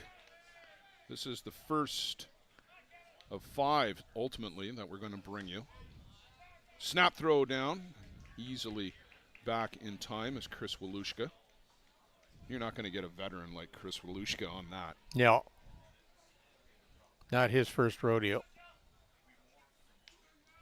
Coming up, JB and the AWP Lumberjacks. Chopper on the infield. Schweier waits for it to come down and one hops Jeff Lewis at first, but he handles that. Robbie Schweier waits for him to come by and gives him a pat on the back. Thanks for picking me up. The Pirates strand one in the top of the 5th inning. We'll go to the bottom half. Kegel Black Knights have got to wake the bats up. They've been silent since the first.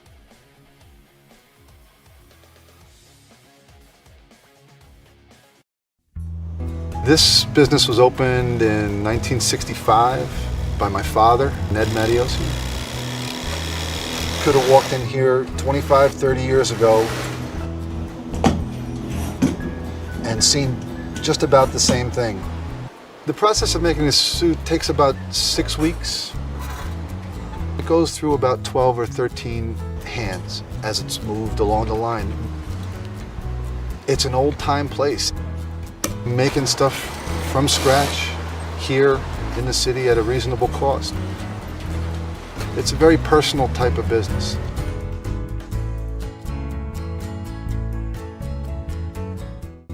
He came from Australia with a superstar pedigree. And from his first ISC in 2003, you knew he was going to be something special. 6 times All-World, a 3-time ISC champion, and now the first Aussie inducted into the ISC Hall of Fame. From counting materials and the farm in Wisconsin, to Kitchener, to finding a home in the New York Gremlins colours. Congratulations, Jeff Goolagong, from all of us.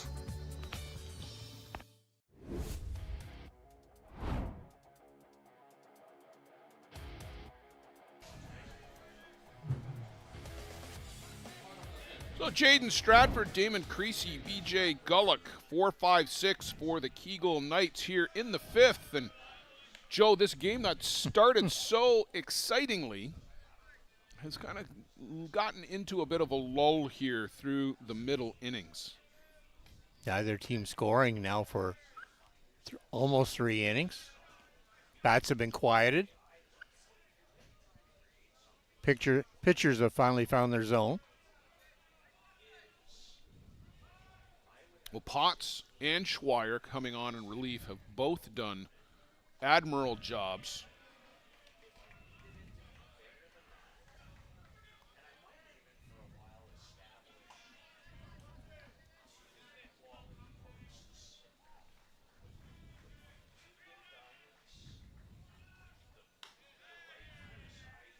Now we just cursed him.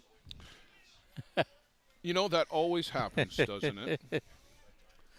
The curse of the broadcasters. Jaden Stratford aboard with his 2nd walk of the day, sandwiched around a strikeout. Damon Creasy, a 2-run home run in the 1st, a walk in the 3rd. Got as far as 3rd.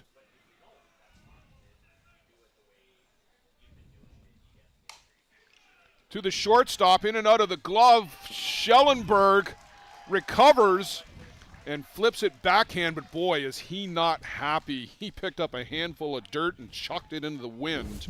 He's as normally sure-handed as anyone at short. You can just see it kick in and out of the glove. He's lucky it didn't roll away from him any further. He was able to scramble and backhand it over to Walushka covering at the bag. Good play to stay with that ball.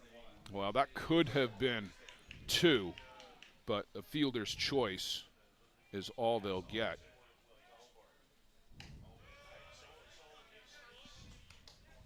BJ Gullock, a pair of groundouts to the right side.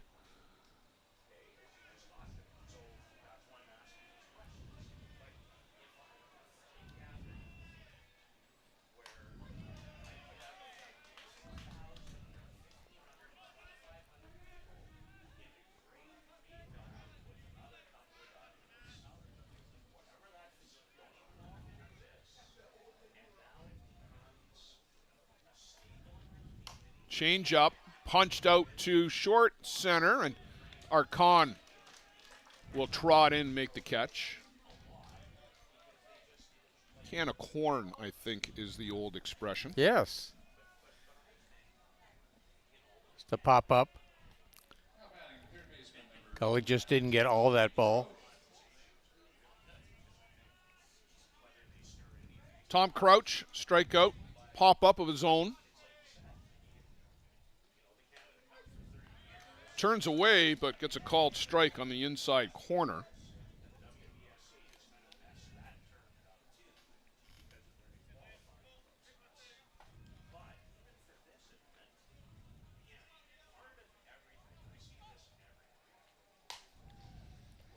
Little slow roller down to Mason. He turns and fires over to first, and a good inning for Liam Potts.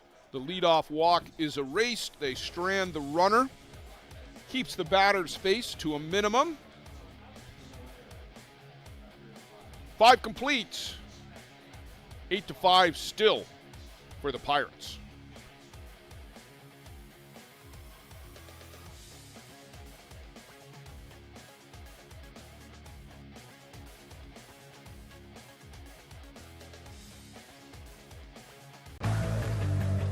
Let's talk about a local one-stop shop.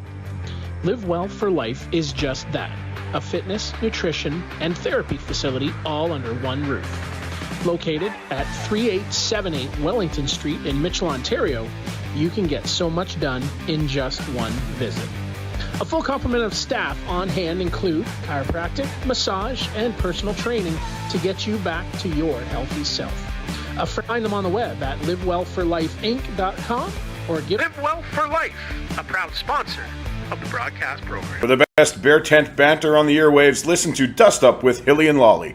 Here's some of the biggest stars chatting with two of Newfoundland's own, Jason Hill and Steve Mullally. It's unfiltered and uncensored. Dust Up with Hilly and Lolly, wherever you get your podcasts. Yes, bye.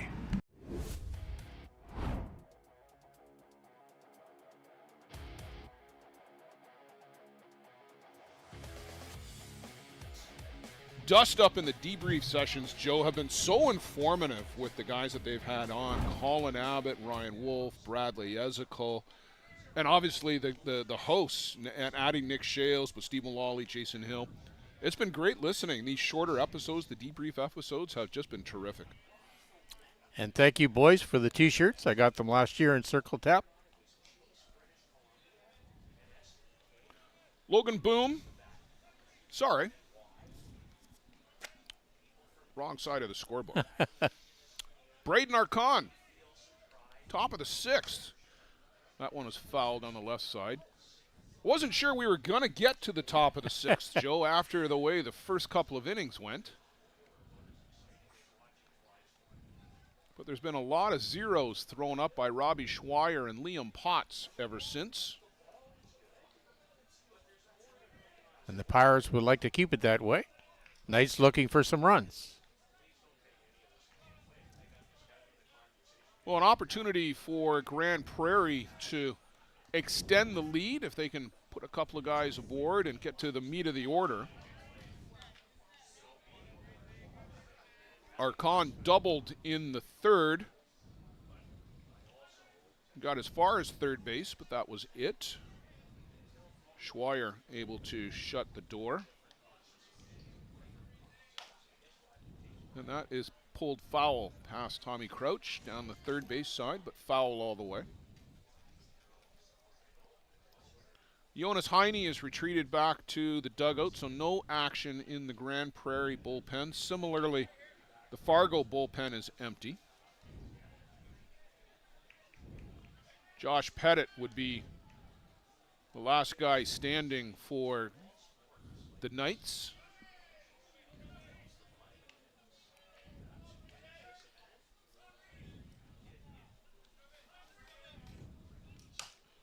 One hopper out to Biagini. Over to first. One down. Good little ball player, that Biagini. Yeah, I really like his game.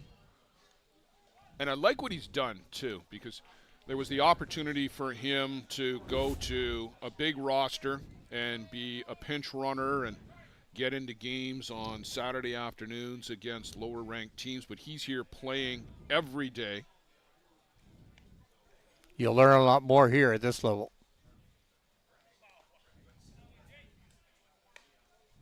You got to play in the situation, play in the game. You can make that next step anytime.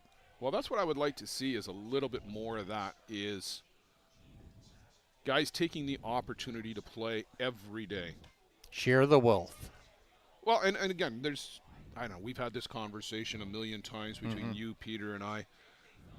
Yes, you're there to learn some things, and you will absolutely learn many things playing with one of the top 2, 3, 4 clubs. But at some point, you do have to strike out on your own and go play, because you're never going to get better. You might learn everything, but if you're not playing every day, you're not going to get better. Yeah, the on-field activities are very important. You have to be playing the defense and the offense side of the game.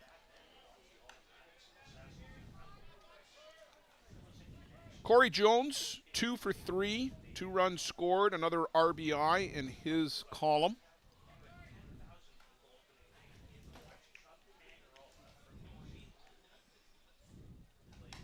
Upstairs, ball 4.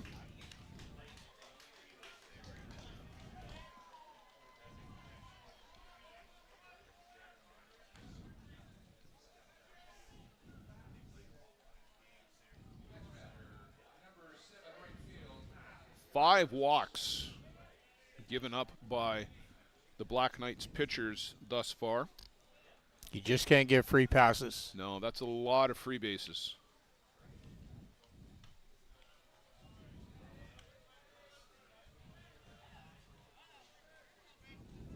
Two of those have come around to score as well.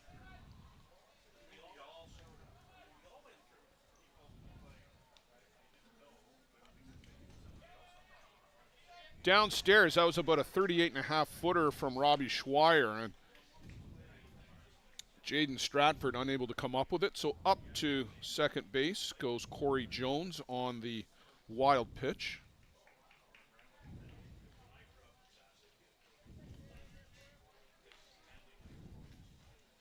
RBI opportunity for Burns now. Again, reached on catcher interference, not something you see every day, and then walked in the second.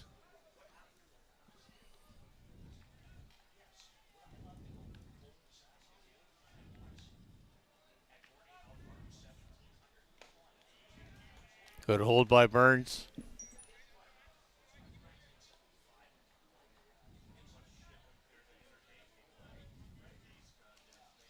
Talked about how much he really enjoys hitting at this facility.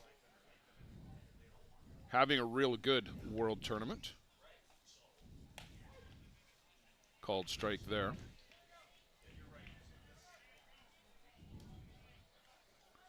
Schweier has to pick a corner here. Can't be too good.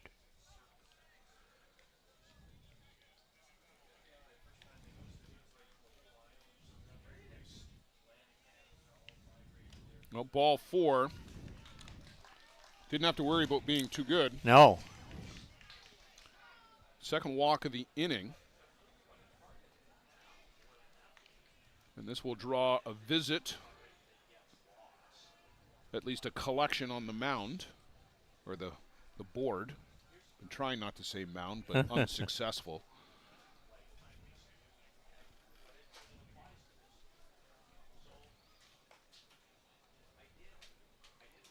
The dangerous Scott Knee-High, 2 for 3 today, a 3-run home run, an RBI double, a line out.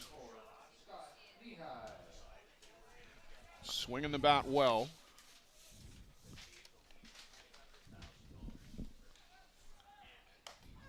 Called a strike. Got a chance with Team Canada at that invitational event prior to the qualifier up in Prince Albert. Not sure that he ever felt comfortable was the word that I got back. Mm-hmm.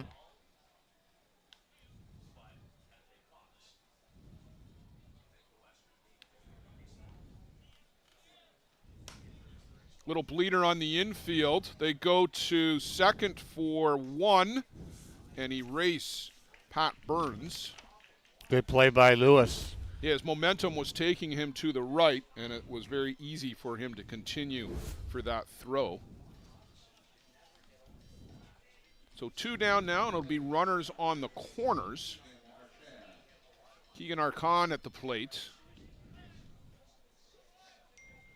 Keegan, a 3-run home run of his own in the second. That's been sandwiched around a strikeout and a ground out.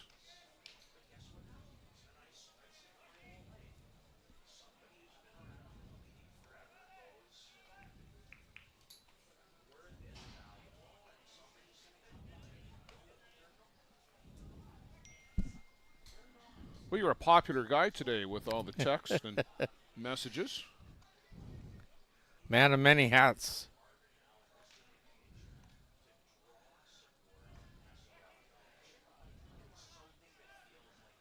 Schweier at the hip. Gets Archon to chase upstairs. That's a good pitch from Robbie Schweier. A little bit of velocity to it and great movement.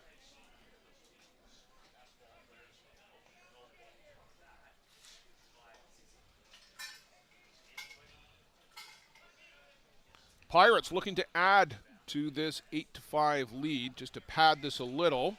Gets away from Stratford, but Corey Jones had actually, I think, already turned to go back to the bag as it was a bit of a delayed reaction getting away from Stratford. And he's got his right thumb taped up pretty good. His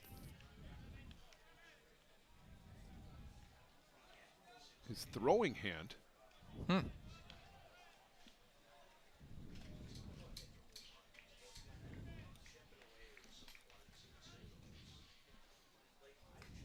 Again with the rise ball upstairs to Keegan Archon, up and in, and that's a good spot on this big, tall right-hander. You want to kind of try to tie up his hands. If you can. But the left-handed batter, I said right-hander, of course he throws right-handed, but left-handed batter.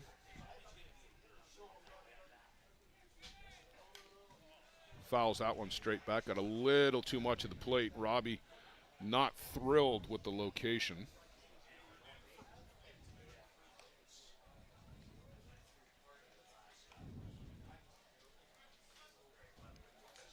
Kegel trying to shut down this inning. Don't want these runs to cross the board if they want a chance of coming back. Yeah, if you want any opportunity here in the 6th and 7th, you've got to close the door.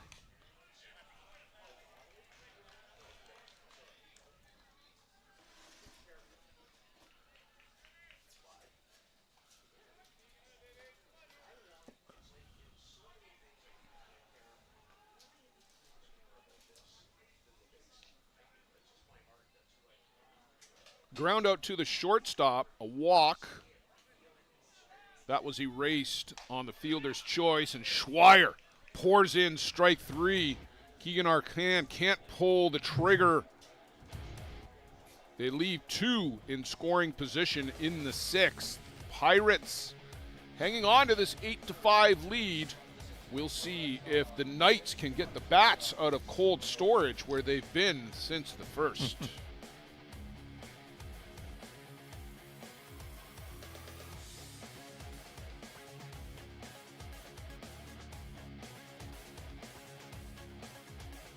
Peligro Sports provides the essentials needed to give your team an edge on the field. Our brand is rooted in creating a unique experience tailored to the specific needs of your team to ensure your performance is at the best level to execute plays. At Peligro Sports, we're really behind our athletes and understand their fight to take their game to a dangerous level. Visit our store at 2200 Amsterdam Avenue in New York City or see us online at peligrosportsnyc.com. Thanks to Jose and Peligro Sports for their support of the broadcast program. For the best Bear Tent banter on the airwaves, listen to Dust Up with Hilly and Lolly. Here's some of the biggest stars chatting with 2 of Newfoundland's own, Jason Hill and Steve Mullally. It's unfiltered and uncensored. Dust Up with Hilly and Lolly, wherever you get your podcasts. Yes, bye.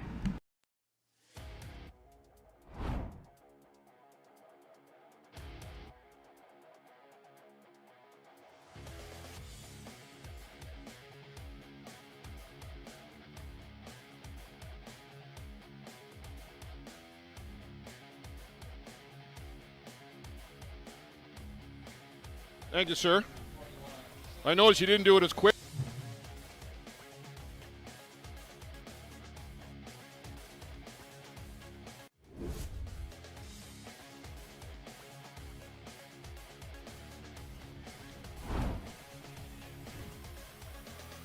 Logan Boom and Dante Biagini, the two youngsters at the bottom of the order for the Kegel Black Knights. Then Dustin Houts back at the top of the shop here in the 6th to face Liam Potts, who has been solid, if not spectacular, Joe, since coming on to start the 4th. He shut the door and given his team a chance. Strikes out Logan Boom with the high inside rise ball, and Boom not happy the fact that he chased way upstairs. The big thing for Potts, he's coming in and throwing strikes.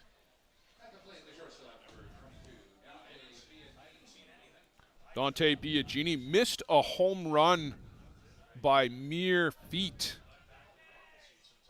Pat Burns making the catch, his back up against the fence, reached up, and it helps that Pat Burns is about, 6'2", 6'3", and able to pull down a home run, steal it away from Dante Biagini. That was in the 2nd inning.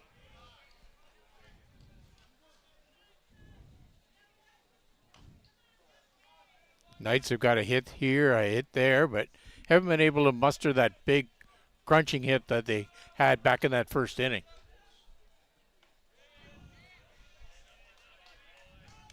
Low and in to Biagini. Jonas Heine continues to throw down in the bullpen. It's been a bullpen kind of day, Joe.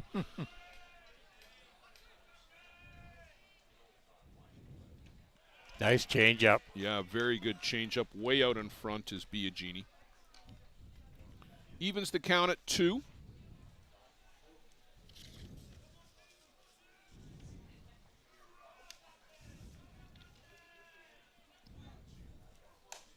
And this is flared out to short center on Kahn. Dies but can't come up with it. And racing up to second and aboard with a double is Dante Biagini. Boy, we have seen so many flares just fall out of the reach of diving outfielders here this week. Good attempt there by Braden Arcon. Biagini's been hitting the ball all game, so that's why Arcon was playing a little deep for that play. Dustin Houts up to the plate.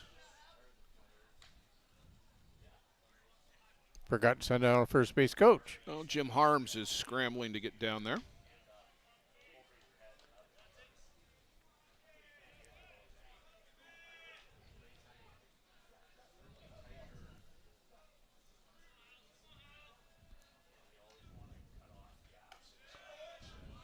Upstairs, ball 1 to Houts.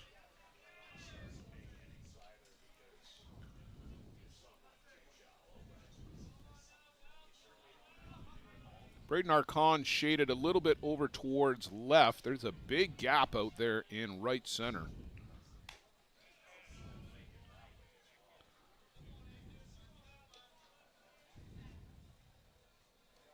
Burns is in a few steps as well.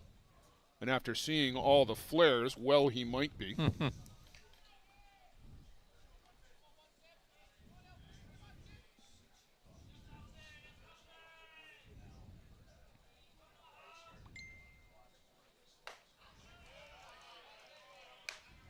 Run it to 1-2 on the called strike. Heine wraps up his bullpen session.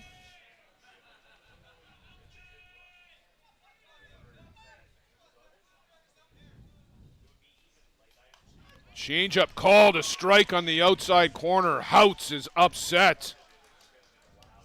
Sent back to the dugout, and he might be done for the game, as I see a note being made, Joe, in the notebook there of home plate umpire Eric Salgado. Eric Salgado. So that might have been it for Houts as he pounded the bat into the dirt, and that's pretty much akin to drawing a line. Yes.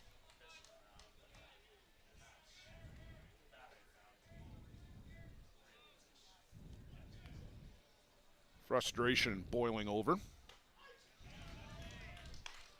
Strike 1 to Mike Lewis.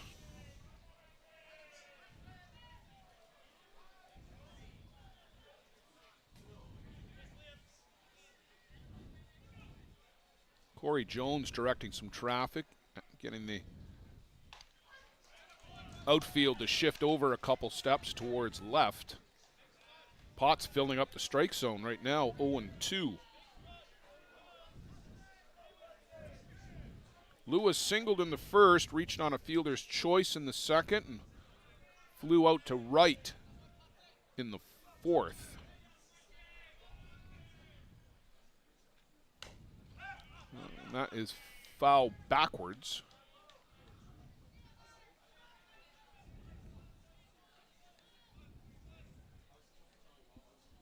What's going on in the Toronto game?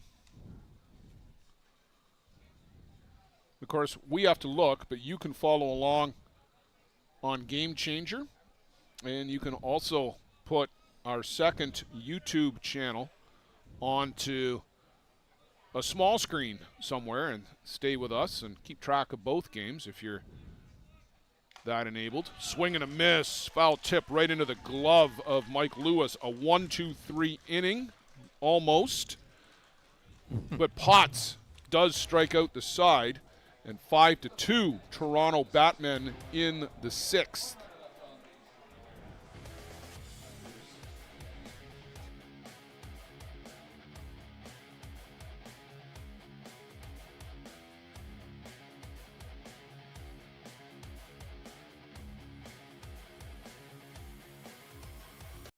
Does your game need work? Want to get better every game? Every at-bat? You need Lumberjack Sports, focusing on exceptional quality and providing players with reliable, long-lasting product. Lumberjack Sports brings you in-game equipment and off-field workout gear, designed and tested by top fastball player Nick Shales. Hard work, strength, and all-around commitment to getting the job done, and done right, is the motto for Lumberjack Sports. Learn from the best. Play like the best. Check out lumberjacksports.ca.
Hang on.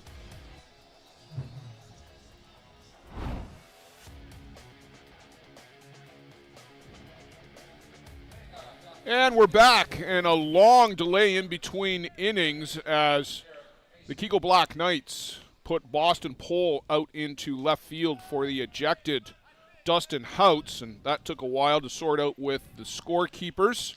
They play music here during the breaks in between innings, and with all the copyright infringement robots that Facebook and YouTube employ, we try to avoid wherever possible having that leak into the broadcast. So we apologize for that lengthy delay with all the silence. Derek Mason to the plate here in the top of the 7th inning for the Grand Prairie Pirates.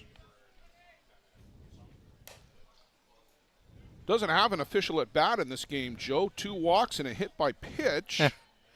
Pretty clean. But he's been on base all 3 times.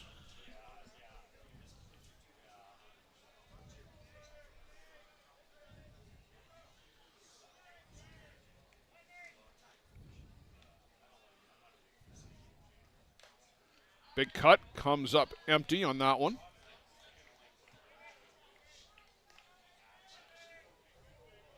Looking ahead, Joe, to the bottom of the 7th inning for the Knights, it'll be 3-4-5. Jeff Lewis, Jaden Stratford, and Damon Creasy. Those are the guys you want up if you're a Knights fan. Mason looks at strike 3. Good pitch right at the letters from Robbie Schweier.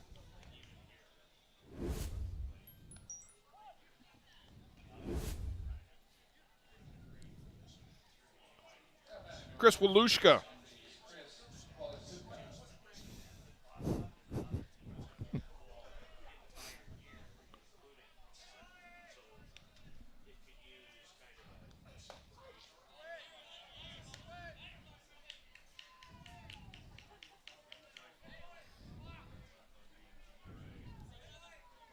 Hard to believe, Joe, that there's only 6 hits on the board for Grand Prairie, but we talked about some of the walks. Those hits were big hits, though, too. And the big hits, indeed. The home runs from Scott Knee-High, from Keegan Archon.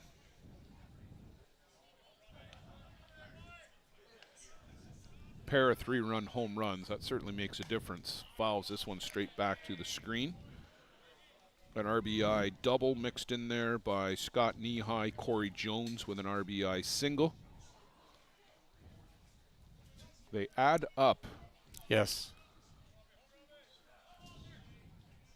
Coming up, JB and AWP going to estimate about a 1:45 start time, as we're 45 minutes behind on this diamond probably by the end of this one and the start of the next one. Down on strikes as Schweier gets a pair of caught looking to lead things off in the 7th. Just estimating, given the diamond clean up and warm up for the teams. Great job by Schweier, though, to come in, picking his corners, doing his job, giving his team a chance. Shane Milligan will pinch it here for Mitch Stack.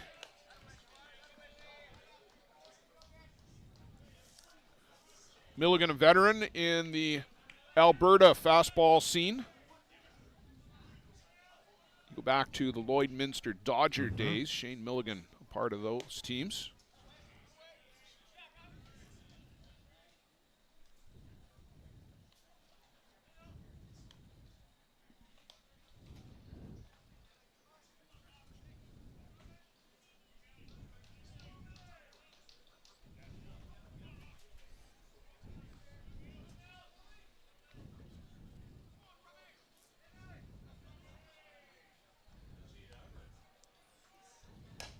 High hopper on the infield, handled by Biagini. And a 1-2-3 inning here in the top of the 7th. A pair of strikeouts and a ground out. We'll go to the home half. And it's last call at the joust here for the Black Knights. Can they rise to the occasion one more time? Let's find out, shall we?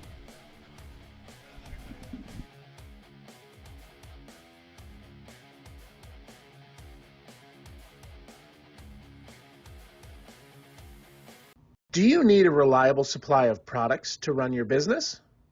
Are you tired of having to deal with multiple suppliers to get everything you need? Absolute Business Supply is your dedicated, full-service business supply partner, offering over 400,000 products and unmatched customer service.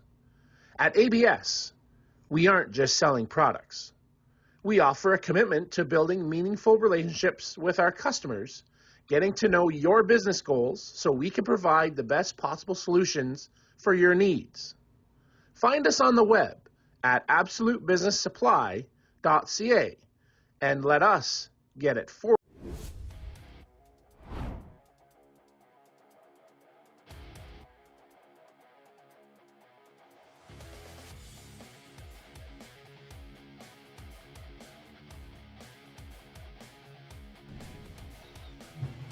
Jeff Lewis, way back in the first 3 years ago, hit a 3-run home run. Here he drops down a bunt. There's nobody there, and a board. Oh, my. Jeff Lewis has come up lame past the bag. He was reaching back for the hamstring. Oh, no. He really came up tight, Joe Todd. Yes. Looked like Michael Johnson in that 150-meter race, but he probably not faking it.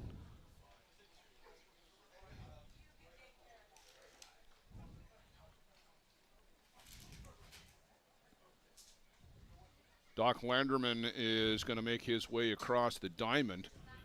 They don't have a lot left. They've got Jim Harms, who is the first base coach, but he's Legends age plus, and they've got Josh Pettit. I don't know that you want Josh out running the bases. I guess you could use Mike Jameson as, well, they can't do that because Schweier's the flex now. I think they're leaving him in. Wow. He said he could do it. Okay, well, I hope he doesn't make things any worse. Yeah, you could just stretch it that much more.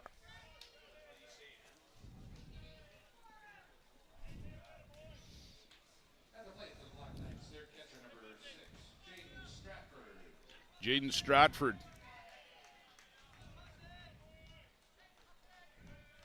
The Knights need to keep hitting here. Swing and a miss at a rise ball up out of the zone for strike one. You got to keep hitting, got to keep getting guys on base. Just pass the baton, so to speak.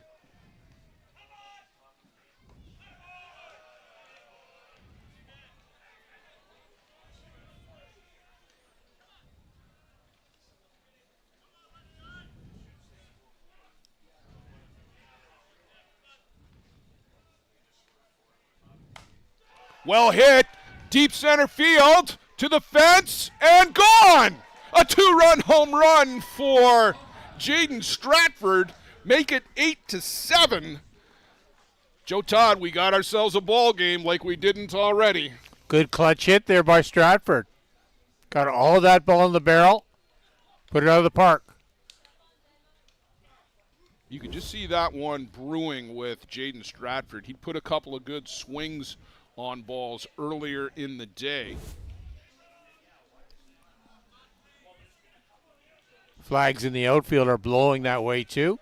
Oh, I don't think that needed any help getting out of here. It doesn't hurt. It doesn't hurt, but I don't think he needed any help. And Damon Creasy, who's deposited a couple of balls over the fence in the last 24 to 48 hours. 8-7. We talked about having to wake the bats up, and you know what? Jeff Lewis just got to easily trot around the bases, too. No further strain on that hamstring for him. And he's done it again to the fence. Burns robs him!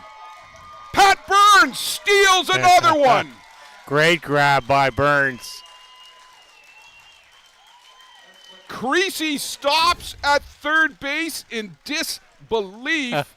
Pat Burns, who's been doing this in the World Tournament for 10 years, to the fence, reaches up, and goes over. Amazing catch. Wow. Ran a long way for that ball, too. That's two that he's brought back. Well, not even brought back, just stolen.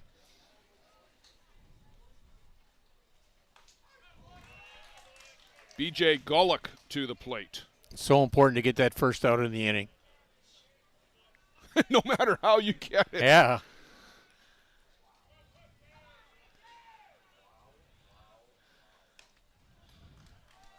cue shot foul. Joe, I've got 2 defensive plays starred in my book here, both of them by Patrick Burns. The one on Dante Biagini, relatively routine. This one, not so much. Swing and a miss. Down goes B.J. Gullick. Great drop ball by Potts.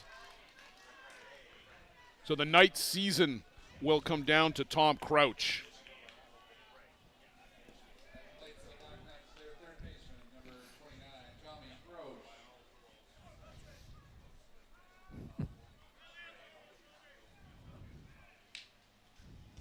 Thinks about a bunt. Just trying to get a board and move the string along. Taking a page out of the book of Jeff Lewis.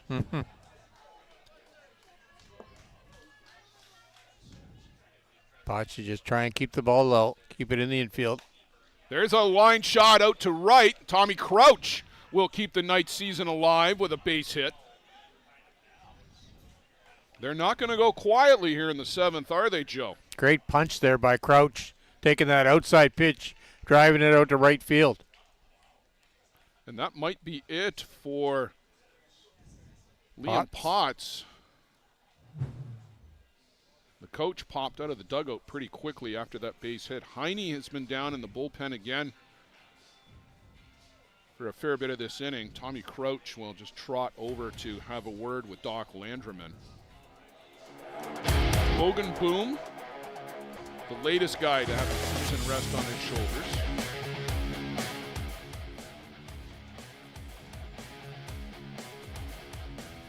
Crouch, the tying run at first.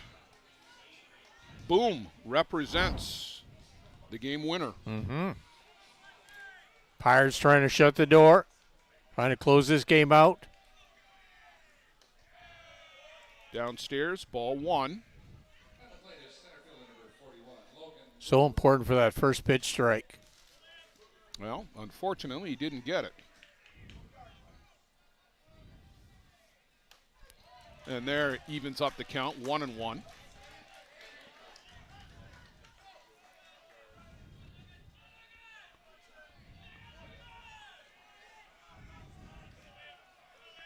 Big deep breath from Potts. And he gets Boom to chase it one in the dirt for strike 2. Did him a favor. Got to come back with that same pitch.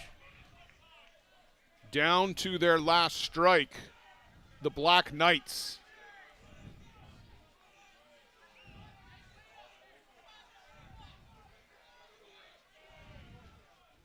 Swing and a miss, an inside rise ball.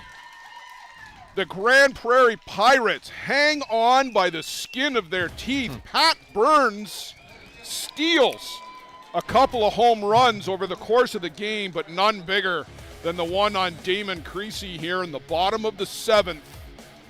Make the final 8-7 for the Grand Prairie Pirates in a slugfest. Joe Todd, an exciting one to lead things off.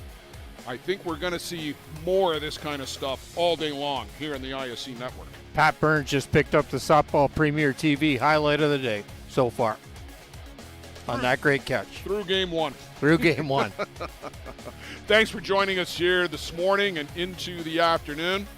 Coming up, Peter Labardius will bring you the AWP Lumberjacks and JB. We'll be back all day long here on the network and into the evening. Make some plans to join us, get comfortable. We'll keep you entertained.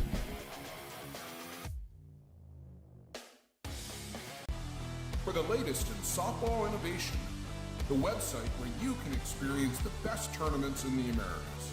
Live games, news, tournaments, and much, much more. The best quality live softball, on demand so you can watch when you want. Become a Premier member now. Softball Premier TV